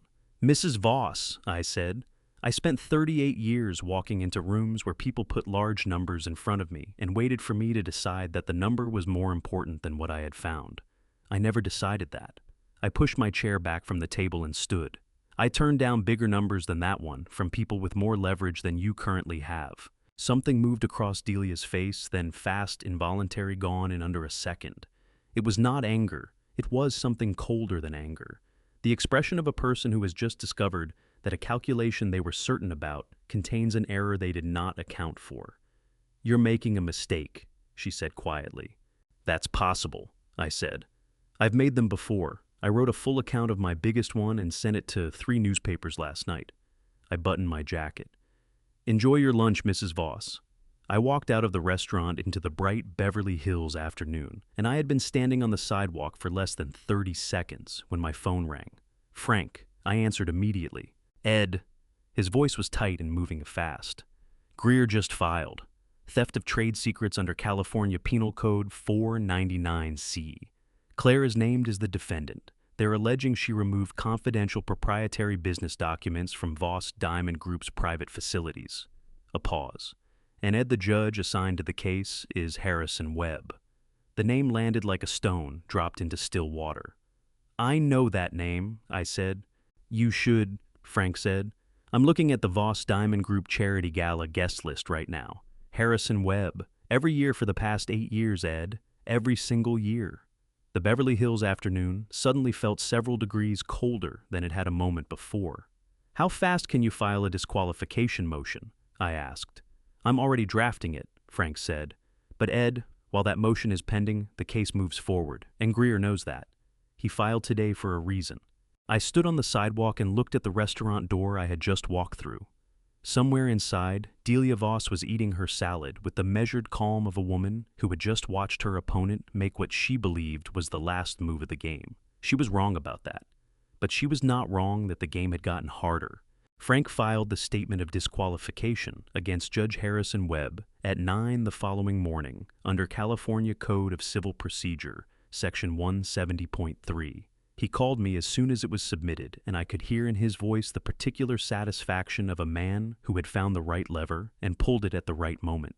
Webb has 10 days to respond, Frank said. If he refuses to recuse himself, we escalate to the presiding judge. Either way, we slow this down. And while it's slow, I asked. Greer filed a motion this morning demanding the court order Claire to surrender her phone as material evidence. Frank's satisfaction evaporated. He's arguing the photographs constitute stolen proprietary data and that the device is central to their theft of trade secrets claim. My grip on my own phone tightened. Can he get it? He's going to try. Our defense is Community Property Law, California Family Code, Section 760. Claire was Marcus's wife. Property acquired and records generated during the marriage exist within a shared marital estate. She did not steal documents from a company. She photographed records inside a home she had every legal right to occupy. Frank paused. It's a strong argument. But, Callahan, I want you to understand something. We are now fighting on two fronts simultaneously. The disqualification motion on one side, Greer's evidence motion on the other. They know exactly what they're doing. I understood. Two fronts meant twice the resources, twice the pressure, twice the opportunity for something to slip. I spent the afternoon at my desk in Pasadena, cross-referencing the shell company filings Frank and I had identified against the SEC's public Edgar database, building the most complete picture I could of the layering structure before we walked it into an FBI field office. Claire sat in the kitchen, working through her own memory, writing down every detail she could recall from the basement room, dates on documents she had not photographed, names she had seen in passing the physical layout of the filing system. She brought me a cup of coffee around 4 o'clock and set it on the desk without interrupting. Her left arm was still in the sling. The bruise on her cheekbone had faded from purple to a sickly yellow-green. She looked at the papers spread across my desk, and her eyes filled suddenly, tears spilling down before she could stop them. Dad. Her voice broke open like something that had been under too much pressure for too long. I keep thinking if I had just left that room, if I had just walked past the door and not gone in. Hey. I pushed back from the desk and took both her hands in mine, careful of the sling. Her fingers were trembling. Look at me. If you had walked past that door, you would still be living in that house. You would still be married to a man who put spyware on your phone and sent a lawyer to your hospital bed. I squeezed her hands until the trembling slowed. You did not cause this. You stumbled onto the truth. That is not a mistake. That is the only thing that makes any of this matter. She pressed her lips together hard, blinking fast, trying to pull herself back together. I'm scared of what happens next, she whispered. So am I said. But being scared is not a reason to stop. She wiped her face with the back of her good hand and exhaled shakily. Then she picked up her notepad and walked back to the kitchen, and I watched her go with something aching and fierce taking up all the space in my chest. At 11:15 that night, the sound of breaking glass came from the front of the house. I was in the hallway before the last shard had hit the floor. The living room window facing Marengo Avenue had a hole the size of a fist punched through it, the surrounding glass crazed into a web of fractures. On the floor beneath the window, among the scattered glass, was a rock with a folded piece of paper rubber banded around it. I picked it up with a dish towel so as not to disturb any surface evidence. I unfolded the paper. 3 words printed in block capitals. Stop. Next time. Claire appeared in the doorway in her robe, her eyes wide and bright with fresh fear. She looked at the window, at the glass, on the floor, at the paper in my hand, and her chin began to tremble. Brace yourself, I said quietly before the tears could come. This is not a reason to stop. This is a sign that they are scared of what we have. She pressed her hand flat against her sternum and breathed. Okay, she said. Her voice shook, but she said it. Okay. I set the note on the table. I looked at my daughter standing in the doorway with her arm in a sling and her face pale and her jaw set with a determination that made my throat tighten painfully. Then I picked up my phone and called Frank. Tomorrow, I said when he answered, we go to Wilshire. The FBI's Los Angeles field office sat on Wilshire Boulevard in Westwood, like a building that had decided to take itself very seriously. 11 stories of concrete and glass, with the kind of institutional gravity that reminded everyone who walked through the front door that the conversation they were about to have would be documented, retained, and potentially used in a federal court proceeding. I had been inside twice before in my career, both times as a cooperating witness in fraud cases. Both times I had known exactly what I was walking in with and exactly what I expected to walk out with. This time felt different. This time, it was my daughter. Frank and I cleared security at 9:47 in the morning and were escorted to a 4th-floor conference room with no windows and a table that had seen better decades. The agent who met us there was Sandra Reyes. She was in her early 40s with dark hair pulled back and the kind of eyes that assessed a room in the first 2 seconds and filed everything they found. She wore a navy blazer over a white shirt, no jewelry, flat shoes. She shook my hand and Frank's hand with equal firmness, and sat down across from us without offering coffee, which told me she was not interested in pleasantries, and did not expect this meeting to go anywhere useful. Mr. Callahan, she said, opening a thin folder on the table in front of her. You indicated to the duty agent that you have information relevant to a potential federal financial crime. I have 45 minutes. Walk me through it. So I did. I had spent the previous evening organizing everything into a sequence that a federal investigator could follow, without having to trust me. Public records first, documentary evidence second, Claire's photographs third, the timeline last. 47 minutes. I did not editorialize. I did not characterize the Voss family. I laid the data on the table the same way I had laid data on tables for 38 years and let it speak for itself. Reyes took notes. She did not interrupt. Her expression did not change when I described the shell company structure, did not change when I explained the Kimberly process violations, did not change when I placed the printed enlargement of the Port of Los Angeles stamp on the table in front of her. Then I mentioned the 2019 investigation. Something changed. Not dramatically, Reyes was too practiced for dramatic, but her pen stopped moving for exactly 3 seconds, and when it started again, the pressure she applied to the page was slightly different.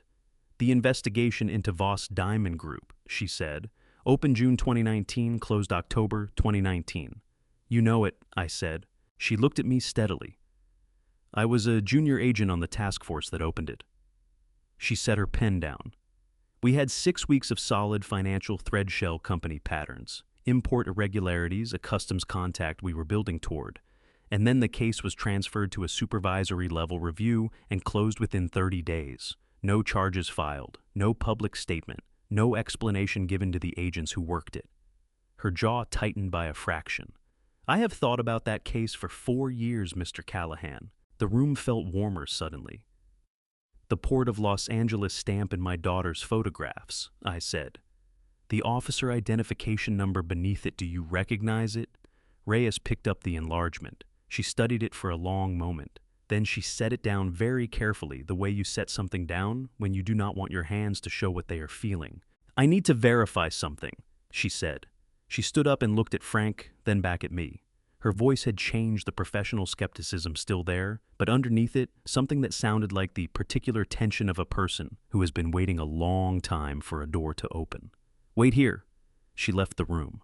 The door closed behind her. Frank looked at me across the table. His eyebrows rose slightly. I gave a small nod. He reached for his water glass, took a slow sip, and set it down.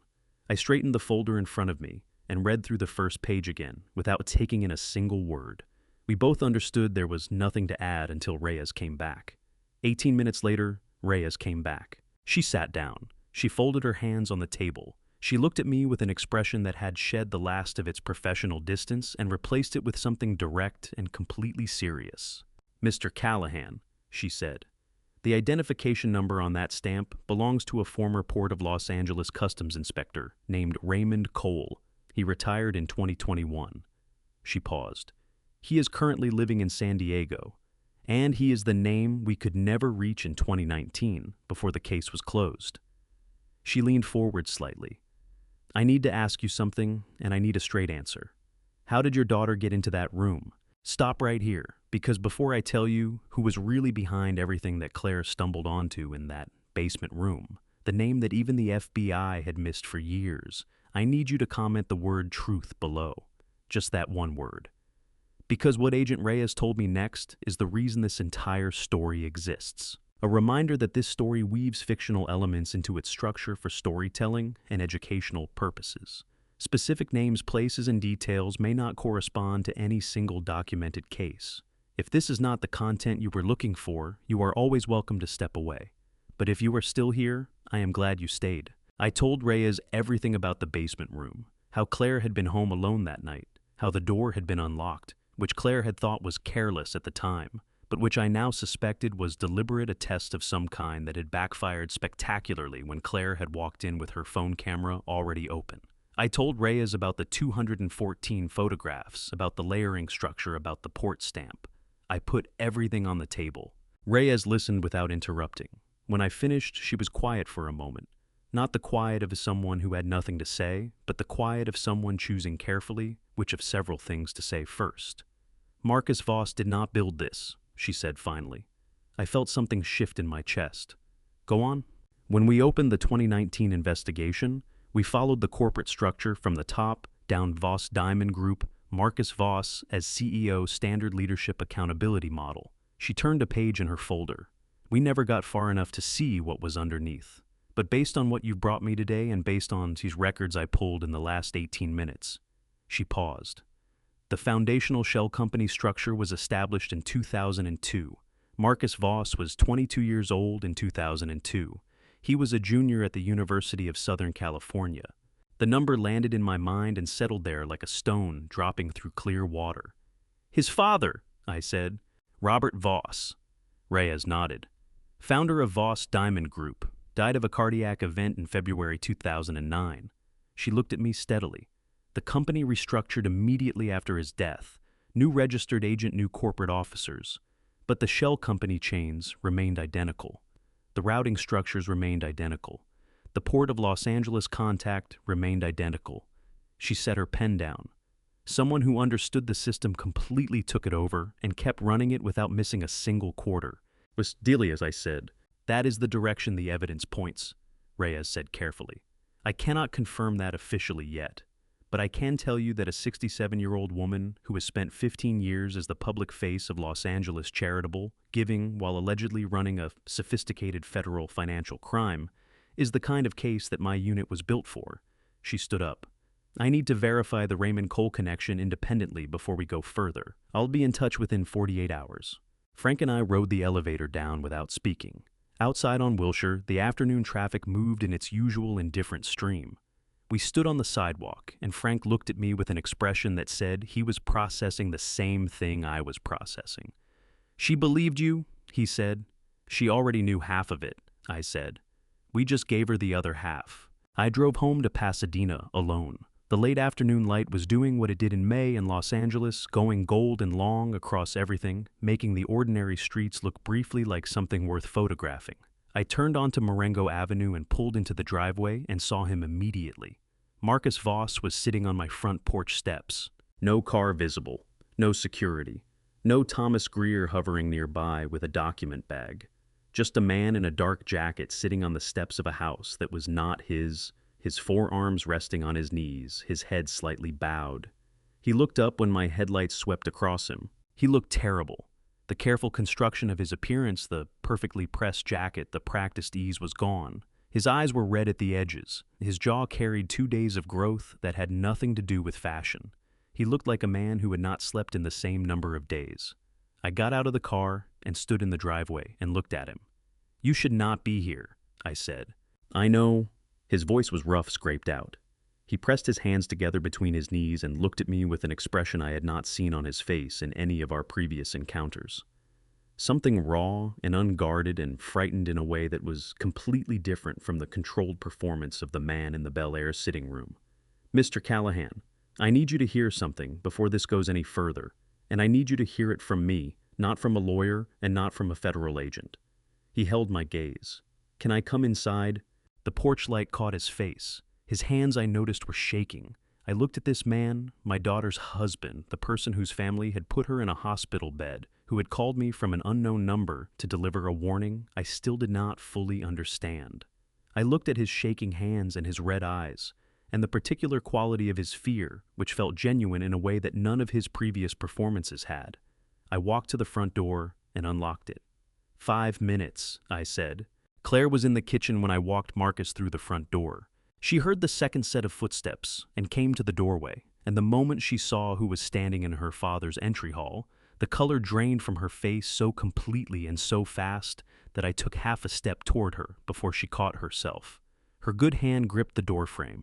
Her knuckles went white. Her chin lifted that same gesture her mother used to make the one that meant, "I will not fall apart in front of you." And she looked at Marcus with an expression that was not anger and not grief, but something harder and more final than either. Marcus stopped when he saw her. His throat moved. Whatever he had prepared to say to me, he had not prepared for this, for the sling on her arm, and the faded bruise still yellowing along her cheekbone, and the way she was looking at him like he was a stranger who happened to be wearing a face she used to know. "Claire," his voice cracked down the middle on her name. "Say what you came to say," she told him. Her voice was steady in the way that things are steady when they have been broken and reset and are still in the process of deciding whether they will hold, and then leave. I gestured toward the living room. Marcus walked in and sat on the edge of the couch, not leaning back, not settling in, perched on the very front of the cushion, like a man who understood he had not earned the right to be comfortable in this room. Claire stayed in the doorway. I stood between them. "I knew," Marcus said. He did not look at the floor. He looked at me, then at Claire, and he said it straight out without preamble or softening. "I've known about the operation since 2017. Not everything, not the coal connection, not the FBI piece, but the shell companies, the import structure, the laundering. I found it when I was reviewing the acquisition documents for a warehouse purchase, and the numbers didn't reconcile." He pressed his hands together, his fingers interlocking, and then separating and interlocking again, a restless motion he clearly could not stop. "I went to my mother, and she explained it to me." "She explained it," I said. "She sat me down in the library of that house, and she poured 2 glasses of scotch, and she told me the history of everything my father had built, and then everything she had continued after he died, and she told me that the company I believed I was running, that I had given 15 years of my life to running, was built on this, from the foundation." His voice dropped. "She said it was my inheritance. She said it was the reason I had the education I had, and the life I had, and the name I had. And she said that the only way any of it continued to exist was if I understood that and accepted it." The room was quiet for a moment, except for the sound of traffic outside on Marengo Avenue. "And you accepted it?" Claire said from the doorway. Her voice was not loud. It did not need to be. Marcus turned to look at her. His eyes were wet, and he did not bother pretending otherwise. I told myself I was protecting the employees, the legitimate staff who had nothing to do with any of it. I told myself that if I walked away or went to someone, everything would collapse and hundreds of people would lose their jobs and their livelihoods over something they had no knowledge of. He stopped. But the truth is, I was scared of her, of losing everything I had ever known, and I convinced myself that staying silent was the same as not participating. He shook his head slowly. It wasn't. Claire's grip on the doorframe tightened until I could see the tendons in her wrists standing out. Her eyes were bright and full, but she did not let them spill. "You installed spyware on my phone," she said. "No, Marcus looked up sharply. That was not me. I swear to you, Claire, that was not something I ordered or knew about until after it was done. That was my mother moving to protect the operation when she suspected you were getting too close to things. He looked at his hands. When I found out, I confronted her. She told me it was necessary. I told her to have it removed. She did not. Why should either of us believe anything you say? I asked. Marcus reached into the inside pocket of his jacket. He produced a small black USB drive and set it on the coffee table between us. He did not slide it toward me. He simply placed it there and took his hand away. 7 years, he said. Every transaction I could document, every communication between my mother and the port contact, every wire transfer I could access that showed the routing, and he paused and looked at me directly. The name of the federal agent who closed the 2019 investigation. I have his correspondence with my mother. I have the payment records. I have everything. I looked at the USB drive on the table. I looked at Marcus. Why now? I said. Because she will let me go to prison before she goes herself. His voice was completely flat when he said it. Not dramatic, not self-pitying, just a man stating a fact he had clearly been sitting with for a long time. 3 nights ago, she called me into the library, the same room where she explained all of this to me 8 years ago. She told me that if the investigation moved any further, she would give the federal prosecutors a full account, placing every decision, every signature, every wire transfer on me. She has documents prepared. She has had them prepared for years. He looked at his hands. I was always the exit strategy. I just did not want to believe it until she said it to my face. I have known that for years. I just kept hoping it would never come to the point where it mattered. He looked at Claire. And then it came to the point where it mattered. Claire released the door frame. She straightened up and looked at her husband, the man she had married, the man who had failed her in the quietest and most comprehensive way possible, and she did not cry, and she did not shout. She looked at him for a long moment with an expression that was the most devastating thing in the room. Then she turned and walked back to the kitchen without a word, and the sound of her footsteps going down the hall was the only verdict she needed to deliver. Marcus watched her go. His jaw worked. He pressed the back of his hand against his mouth for a moment, hard, like he was physically holding something in. I picked up the USB drive and put it in my pocket. Go home, Marcus, I said. Don't contact Claire. Don't contact me through any channel your mother has access to. When the time comes, someone will be in touch. He nodded. He stood. He walked to the front door, and I followed him. On the porch, he stopped with his hand on the railing and his back to me, looking out at the dark street. Then his phone rang. He pulled it from his pocket and looked at the screen. Every muscle in his body went rigid. The color left the back of his neck. He stared at whatever name was on that screen for 3 full seconds, and then he answered it and walked quickly down the porch steps toward the street, his voice dropping to something too low for me to hear. I stood in the doorway and watched him go and felt the particular cold certainty of a man who has just realized the situation has developed a new dimension he has not yet fully mapped. Frank was at my kitchen table by 8 the following morning, with 2 cups of coffee and his laptop already open. I handed him the USB drive without preamble. He plugged it in, and for the next 3 hours we did not speak much, just worked through the content systematically, the way we had been trained in different disciplines to work through evidence. Frank building a legal framework around each document, while I verified the financial data against the records we had already assembled. What Marcus had kept for 7 years was extraordinary in its thoroughness. Email chains between Delia Voss and Raymond Cole, going back to 2011, terse, coded, but legible once you understood the pattern. References to shipment numbers that corresponded precisely to the import records in Claire's photographs. Cole confirming clearance, Delia confirming receipt, the language of 2 people who had been conducting illegal business together long enough to stop being careful about it. Wire transfer records showing payments from a shell company called Hargrove Consulting LLC to a personal account. The payments spaced irregularly, always under $10,000, always just below the federal reporting threshold that would trigger automatic scrutiny. The kind of payment structure that someone with detailed knowledge of federal banking regulations would design specifically to avoid detection. And at the bottom of the folder, a name: Dale Mercer, Supervisory Special Agent, FBI Los Angeles Field Office, retired March 2022. Frank leaned back in his chair and pressed both hands flat on the table and exhaled slowly through his nose. Hargrove Consulting, he said. I'm running it now. He typed for a moment. Delaware registration 2018, dissolved 2022, 3 months after Mercer retired. He looked up. The company existed for exactly as long as Mercer was in a position to be useful and dissolved the moment he wasn't. The precision of it made my stomach turn. He closed the 2019 investigation from the inside, I said, and they paid him through a company that disappeared the month he handed in his badge. That's what this says, Frank confirmed. I took the USB drive and drove to Wilshire. Reyes met me in the same windowless conference room. I placed the drive on the table in front of her and told her where it came from and how. She listened without expression. Then she plugged it into her own laptop and began reading. She read for 11 minutes without speaking. Then she looked up.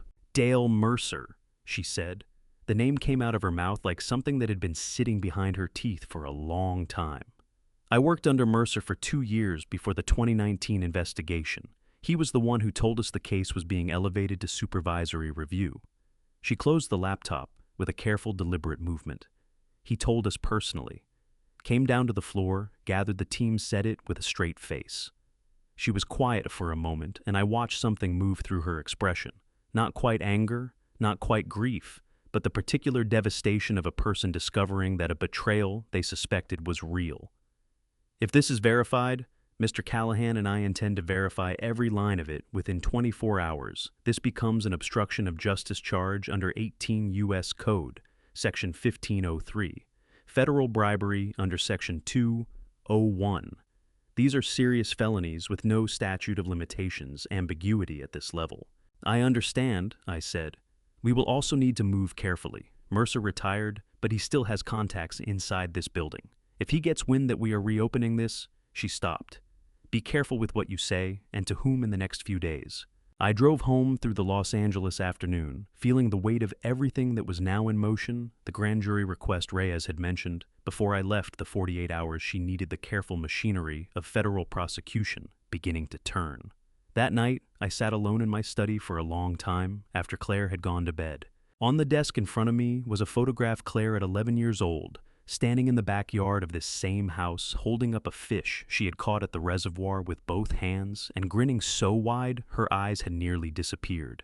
I had taken the photograph on a Saturday morning in early June, and I remembered exactly how the air had smelled that day and the specific quality of her laugh when the fish had wriggled in her hands.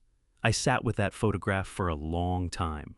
Then I opened my laptop and I wrote. I wrote about Consolidated Infrastructure Partners, about what I had found in the spring of 2009 and what I had determined and what had happened afterward to the people whose livelihoods depended on a company that could not survive an honest audit. I wrote about the 3 employees and what I knew of what had become of them.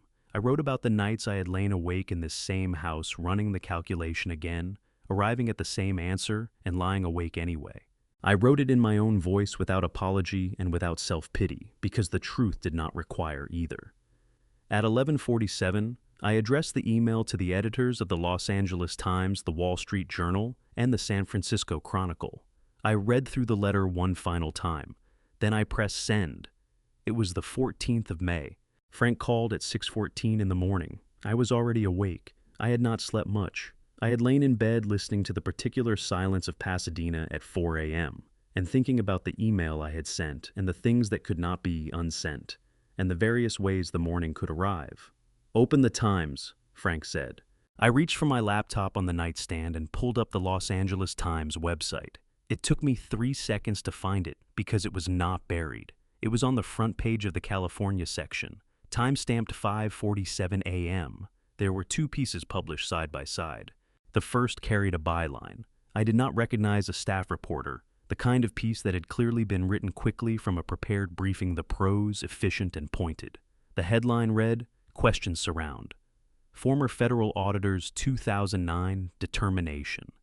The piece laid out the Consolidated Infrastructure Partners story from an angle designed to make my professional judgment look like a pattern of overreach.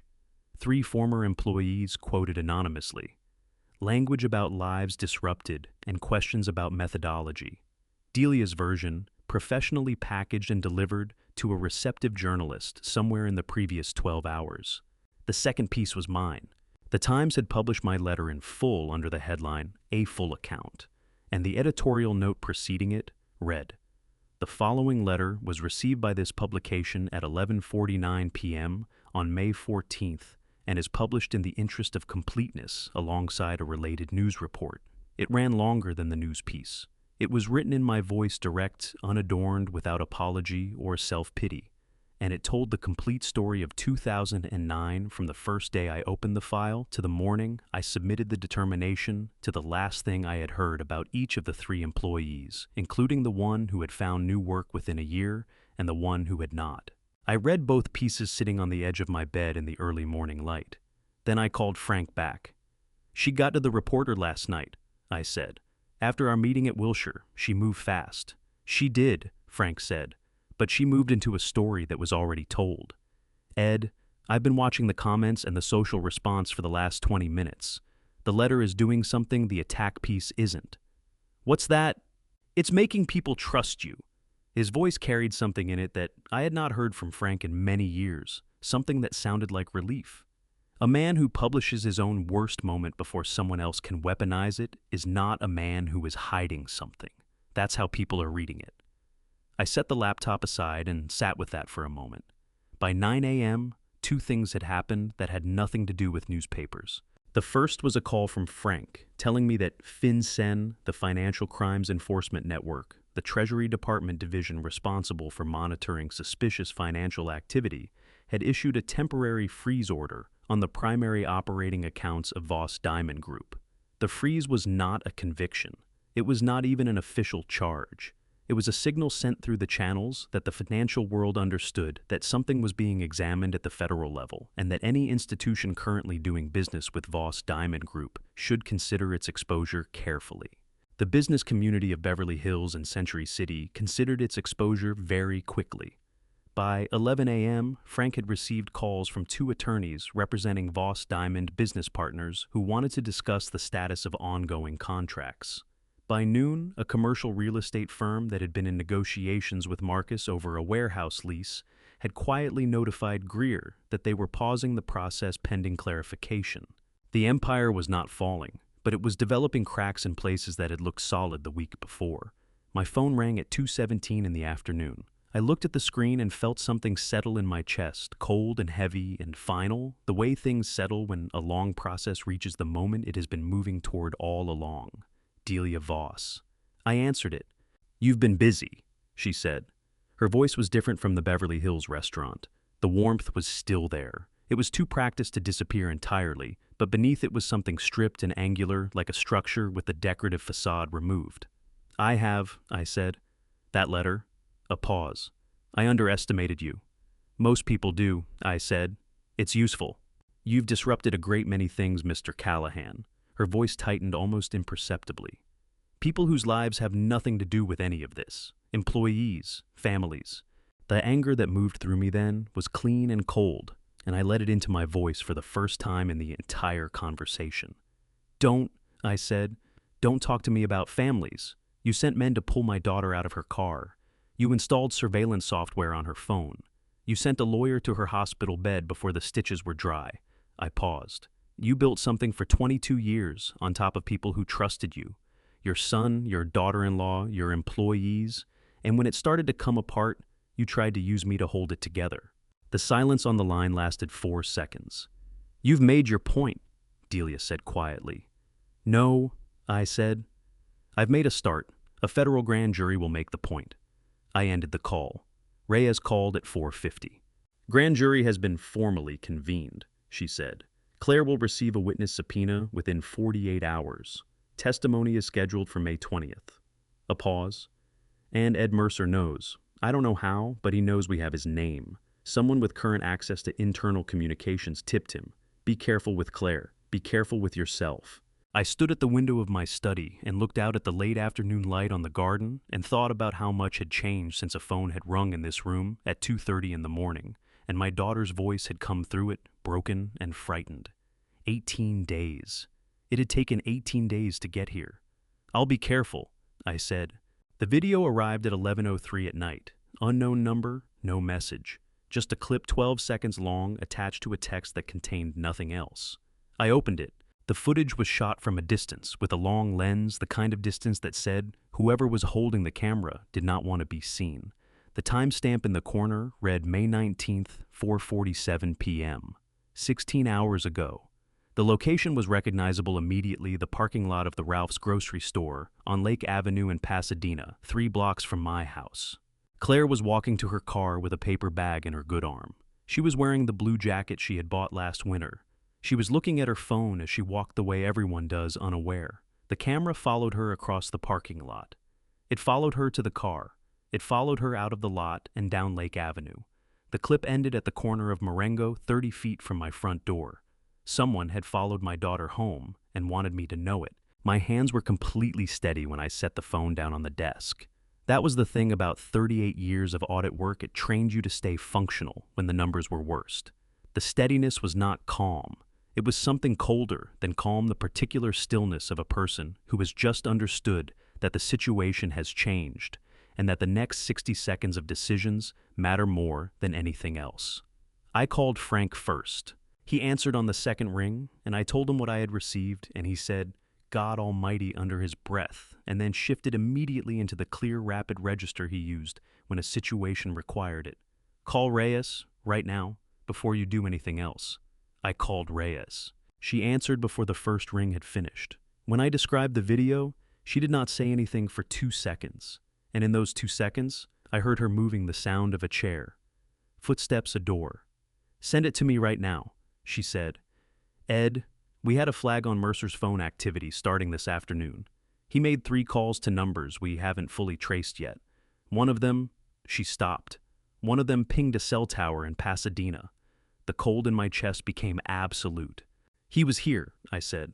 "Not him personally, we think he hired someone. He's been out of the game for 3 years, he still has contacts." Her voice was moving fast and precise. "I'm pulling the surveillance authorization right now. Ed, I need you to stay inside. Keep Claire inside. Do not open the door for anyone until you hear from me." I went to Claire's room and knocked. She opened the door in her robe, her hair down her face, carrying the particular pallor of someone who had not been sleeping well for 3 weeks. She took one look at my face, and her own went tight with fresh alarm. "What happened?" "Nothing yet," I said. "But I need you to stay away from the windows tonight. Can you do that?" Her chin started to tremble. She pressed her lips together hard and stopped it. "Is it Mercer?" "Reyes is handling it," I said. "You're safe in this house." She searched my face for a long moment. Then she nodded once, sharp and deliberate, the way she had been nodding at hard things for the past 3 weeks. She was getting better at it. "Okay," she said. "Okay, Dad." I went back to my study, and I called Marcus. He answered on the 4th ring, his voice rough with what sounded like interrupted sleep. "Mr. Callahan." "Marcus?" I kept my voice level and even. "Has Mercer contacted you?" A pause. 3 seconds, 4. Long enough to tell me the answer before he gave it. "Tonight," he said, "about 2 hours ago. He called from a number I didn't recognize. He thought—" Marcus stopped. When he continued, his voice was lower, careful. "He thought I was still on their side. He told me what he was planning. He wanted to know if I could confirm Claire's address." Every muscle in my body went rigid. "What did you tell him?" "I told him I needed to check something and I'd call him back." Another pause. "And then I called a number Agent Reyes gave me when she interviewed me last week. I told them everything he said. I gave them the number he called from." His voice was stripped of everything except the bare fact of what he had done. "They told me they had him 20 minutes ago. I sat in the chair behind my desk and pressed my free hand flat against the surface of the wood and concentrated on the grain of it under my palm. 20 minutes ago. Mercer had been apprehended while I had been standing outside Claire's door telling her to stay away from the windows. The machine had been moving without me knowing it, doing what machines do when the right information reaches the right people in time. "Marcus," I said. "Yeah." "Thank you." He didn't respond immediately. When he did, his voice had something in it that was difficult to name. Not relief, not satisfaction, something more complicated and more final. "She's my wife," he said. "Whatever else I've done wrong, she's still my wife." I ended the call and sat in the quiet of the study for a while. At 12:47, my phone buzzed. "Reyes. One line, Mercer is in custody. You can breathe." I set the phone down. Outside my study window, the Pasadena night was completely still. The street lamps on Marengo Avenue cast their familiar orange light across the front garden. Somewhere down the block, a dog barked twice and stopped. The ordinary sounds of an ordinary neighborhood at the edge of midnight, undisturbed, carrying on. I heard footsteps in the hallway. Claire appeared in the doorway of the study in her robe, her good arm wrapped around herself, her feet bare on the hardwood floor. She looked at me, sitting behind the desk in the lamplight, and her expression did something complicated, relief and exhaustion, and something that might have been underneath everything else, the beginning of the particular peace that comes when a person realizes the worst night is behind them. "Is it over?" she asked. Her voice was barely above a whisper. "The worst of it," I said. She leaned against the doorframe and looked at me with eyes that were tired down to the bone, and then she said the thing I had not known she needed to say until she said it. "I'm scared about tomorrow, Dad." Her voice broke slightly on the last word, the careful composure she had been building for 3 weeks developing a hairline crack. "I know I have to go in there, and I know what I have to say, and I've been through it with Frank 100 times, but I'm scared." I stood up from the desk and crossed the room. "I know," I said. "I'll be right outside that door the whole time, every minute." She looked at me for a long moment with her mother's eyes in her face, and then she nodded that same sharp, deliberate nod and straightened up and went back down the hallway to her room. I stood in the doorway of my study and watched her go and stayed there long after her footsteps had faded, listening to the quiet house settle around me in the dark. I wore the suit I had worn on my first day as a federal auditor, September of 1986. I had been 25 years old, and I had stood in front of the mirror in the apartment I shared with 2 other people in Silver Lake. And I had put on the suit, and I had told myself that whatever happened in that building, I would do the work honestly. That was the only promise I had ever made to myself that I had never broken. The suit was 39 years old. It was charcoal gray, single-breasted, slightly narrow in the shoulder by modern standards.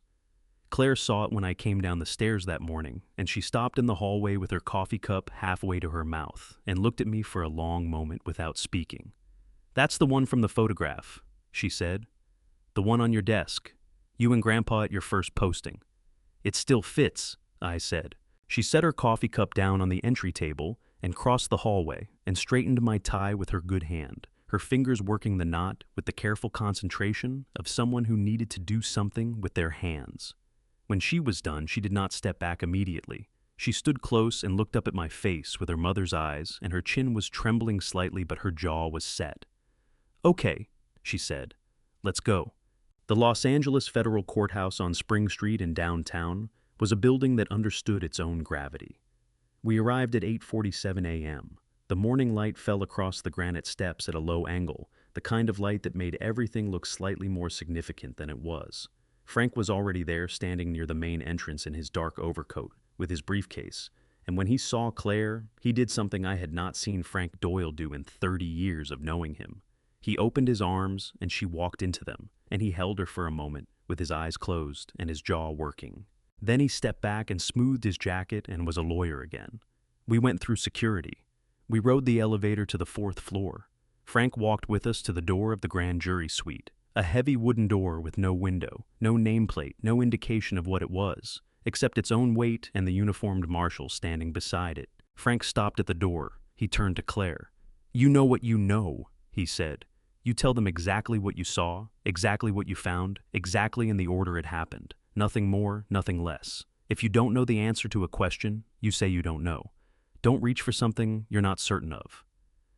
Claire nodded. Her throat moved as she swallowed. "You're going to be fine," Frank said. She looked at me. I wanted to say something that would carry the weight of what I felt 34 years of watching her grow from the girl in the backyard photograph into the woman standing in front of me in a federal courthouse at 8:59 in the morning, with her arm in a sling and her jaw set and her eyes clear. I wanted to find words that were equal to it. I couldn't. So I did what I had always done when words were not enough. I put my hand on the side of her face carefully, the way you hold something that has been through a great deal and is still standing, and I looked at her for 3 seconds, and then I nodded once. She nodded back. The marshal opened the door. Claire walked through it. The door closed behind her with a sound like something final and necessary, the sound of a door that means what it says. I found the bench along the wall across from the suite, and I sat down. Frank sat beside me.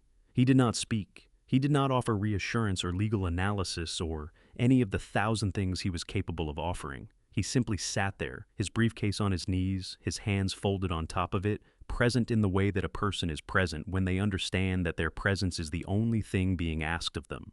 The hallway of the fourth floor of the Los Angeles Federal Courthouse was not a comfortable place to wait. The bench was wooden and hard. The fluorescent lights hummed at a frequency designed for function rather than comfort.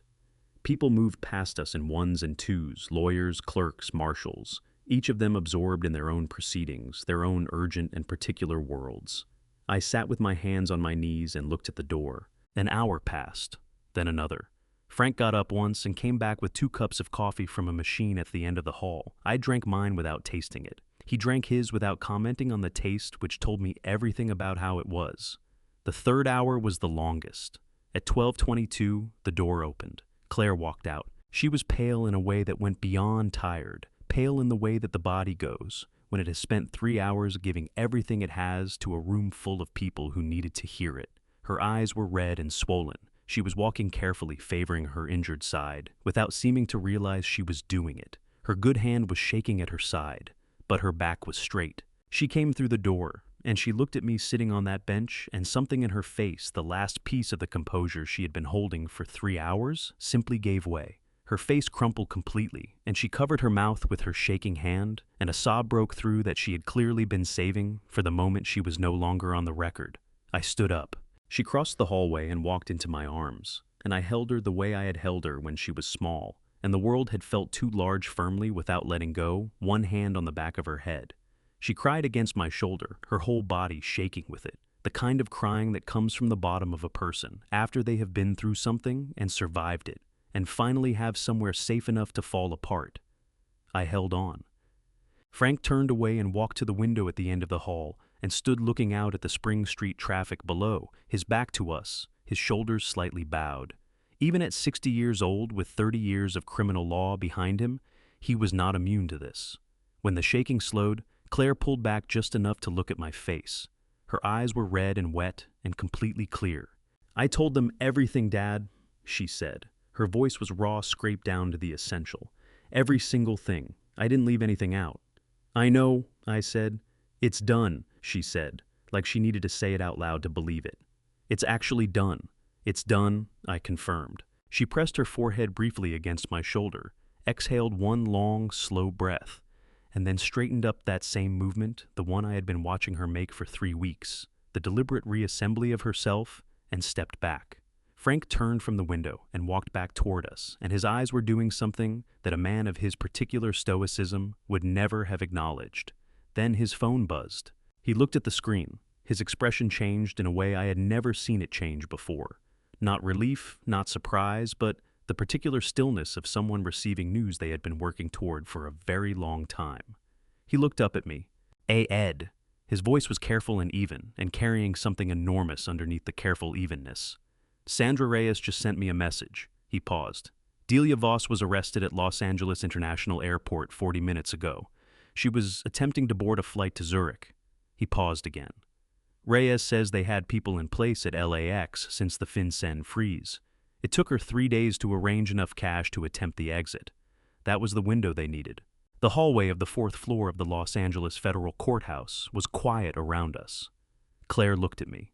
Her eyes filled again, not with grief this time, not with the exhausted relief of the grand jury room, but with something different and harder to name.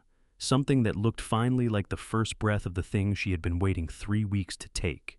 I put my arm around her shoulders, and she leaned into me, and I looked down the long institutional hallway, the fluorescent lights, the hard benches, the heavy doors, and I thought about a phone ringing in Pasadena at 2:30 in the morning 18 days ago, and about everything that had happened in the rooms and cars and offices and courthouses between that moment and this one. "Let's go home," I said. 6 months is a long time when you are waiting for something. It is a short time when you are looking back at it. November in Pasadena arrived the way it always did, quietly without ceremony. The air finally cool enough to justify a jacket in the morning, the light going gold and long across the garden in the late afternoons. The bougainvillea on the back fence had gone through its last bloom of the season. The oak tree in the front yard was dropping its leaves in small, unhurried batches onto the lawn. I was sitting on the porch when Claire's car turned into the driveway. She had cut her hair since May, shorter now, clean at the jaw, a decision she had made in July, and which suited her in a way she had not anticipated. She was wearing a jacket I had not seen before, dark green, and she walked up the porch steps with the particular ease of a person who has rediscovered what it feels like to move through the world without bracing for something. She sat down in the chair beside mine and tucked her feet up beneath her the same way she had sat in this chair when she was 12 years old, and the chair had been too large for her. And we looked out at the garden for a moment without speaking, which was different from the silences of the spring because this one did not contain anything unresolved. "Frank called me this morning," she said. "I know, he called me too." The sentencing for Delia Voss had been scheduled for the following week. The federal charges money laundering under 18 U.S. Code, Section 1956, conspiracy to violate the Clean Diamond Trade Act wire fraud across multiple counts, carried a combined exposure that Frank estimated at somewhere between 18 and 22 years. Delia's attorneys had negotiated hard for a reduced sentence citing her age and her history of charitable contribution to the community. The prosecution had responded by presenting the charitable contributions as evidence of the sophistication of the concealment operation, not as mitigation. The judge had not yet indicated which way he was inclined. "Do you think she'll go to prison?" Claire asked. "I think the evidence is what the evidence is," I said. "The judge will read it the same way anyone reads evidence, one document at a time." Claire was quiet for a moment. A leaf fell from the oak tree and turned slowly on its way down to the lawn. "Raymond Cole received 8 years, she said. Federal sentencing guidelines, no parole eligibility until 60% served. She had been following the case with the careful attention of someone who needed to see every piece of it come to rest in the right place. Dale Mercer is awaiting trial. His attorney is arguing entrapment, which Frank says has no basis." "Frank is right," I said. "And Marcus." She paused on his name, the way you pause on something you have been thinking about for a long time, without quite arriving at a conclusion. The cooperation agreement. No prosecution, but no Voss Diamond Group, no industry involvement for 10 years, full financial restitution monitored by the court. She looked out at the garden. "He called me last week." I looked at her. "I didn't answer," she said. "I'm not ready for that conversation. Maybe I won't ever be." She pulled her jacket a little tighter. "But I don't hate him, Dad. I thought I would. I wanted to for a while because it would have been simpler." She shook her head slowly. "He was weak. He made 20 years of wrong decisions because he was too scared to make the right one. That's not the same as being evil. It's just sad." I did not say anything because there was nothing to add to that. The California Community Property Settlement had been finalized in September. Claire had retained the joint savings accounts that predated the Voss Diamond investigation, a portion of the marital investment portfolio that had not been directly tied to the illegal operation, and the furniture and personal property from the Bel Air house that she had wanted. She had not wanted much. The things she had taken fit in a single moving truck, and she had driven behind it herself to a 2-bedroom apartment in Pasadena, 6 blocks from this house, which she had found and rented and moved into, without asking for help and without making it more complicated than it needed to be. She was working again, a contract position with an accounting firm downtown, the kind of work she had done before Marcus, before Bel Air, before any of it. She had told me about it on the phone in October, with a lightness in her voice that I recognized as something returning rather than something new. "Agent Reyes called me too," Claire said. She wanted to know if I would be willing to consult on a similar case financial forensics document analysis. She said my photographs from the basement were some of the cleanest evidentiary photography she had encountered from a civilian witness. A small smile crossed her face. I told her I'd think about it. "Will you?" "Probably." She turned to look at me. "Would that bother you?" "No," I said. "It would not bother me at all." The afternoon light was doing what it did in November in Pasadena, settling low and warm across the garden, the kind of light that made the ordinary things look worth keeping. The oak tree, the bougainvillea, the cracked concrete of the front path that I had been meaning to repair for 11 years and had never gotten around to. Claire reached over and put her hand on top of mine, where it rested on the arm of the chair. Her fingers were warm. "Then, Dad," she said quietly in the way she had been doing occasionally since May, dropping into the language of the house, the one her mother had spoken at home, the one she reached for when she wanted to be most honest. "Do you regret any of it?" My late wife had taught her that. The belief that some things are said more truly in the language you first learned to feel them in. I looked at her hand on mine. I looked at the garden in the November light. I thought about 39 years of work and the single promise I had made to myself in Silver Lake in September of 1986. I thought about a phone ringing at 2:30 in the morning and a voice on the other end of it that had sounded like something breaking. "There are battles a father cannot avoid," I said. "Not for money, not for reputation, not for any of the things that people usually go to war over." I turned my hand over beneath hers and held it. When someone tries to hurt your child, and I mean really tries with intention and planning, and the full weight of resources they have spent years assembling, staying quiet stops being a choice. It just stops. You either stand up, or you live for the rest of your life knowing you didn't. Claire's eyes filled. She did not look away. She let them fill, and she held my gaze, and one tear slid down to her jaw, and she didn't move to wipe it. "I spent 38 years finding the truth inside other people's numbers," I said. "I never imagined the most important set of books I would ever have to audit would be the ones kept by my own family." I paused. "But I am glad I was the one who found them. I am glad I still knew how to read them." Claire pressed her lips together. She squeezed my hand. We sat on the porch for a long time after that, as the November afternoon moved through its paces, the light going from gold to amber to the soft gray of early evening, the oak tree dropping its leaves in the unhurried way of things that know they have time. The neighborhood settling into the particular quiet of a Tuesday in Pasadena, when nothing urgent is happening and no one is in danger, and the phone on the table between us is not going to ring with anything that requires leaving the house at 2:30 in the morning. I was 65 years old. I had spent 38 years building a career on the belief that the truth carefully documented and honestly presented was more durable than any construction raised on concealment. I had retired believing that the hardest work of my life was behind me. I had been wrong about that. I had also never been more grateful to have been wrong. Claire was the first to speak when the light had gone almost completely and the first lamp in the neighbor's window had come on down the street. "Same time next Sunday?" she asked. She meant dinner. She had been coming every Sunday since July. "Same time next Sunday," I said. She stood up, and I stood up, and she hugged me on the porch in the early evening dark the way she had not hugged me since she was a teenager, and the world had felt simple enough to hug a parent without self-consciousness.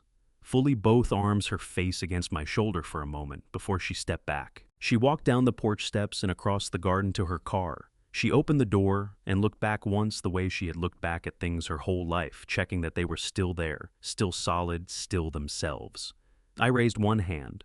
She got in the car. The headlights came on. She backed out of the driveway and drove down Marengo Avenue and turned at the corner and was gone.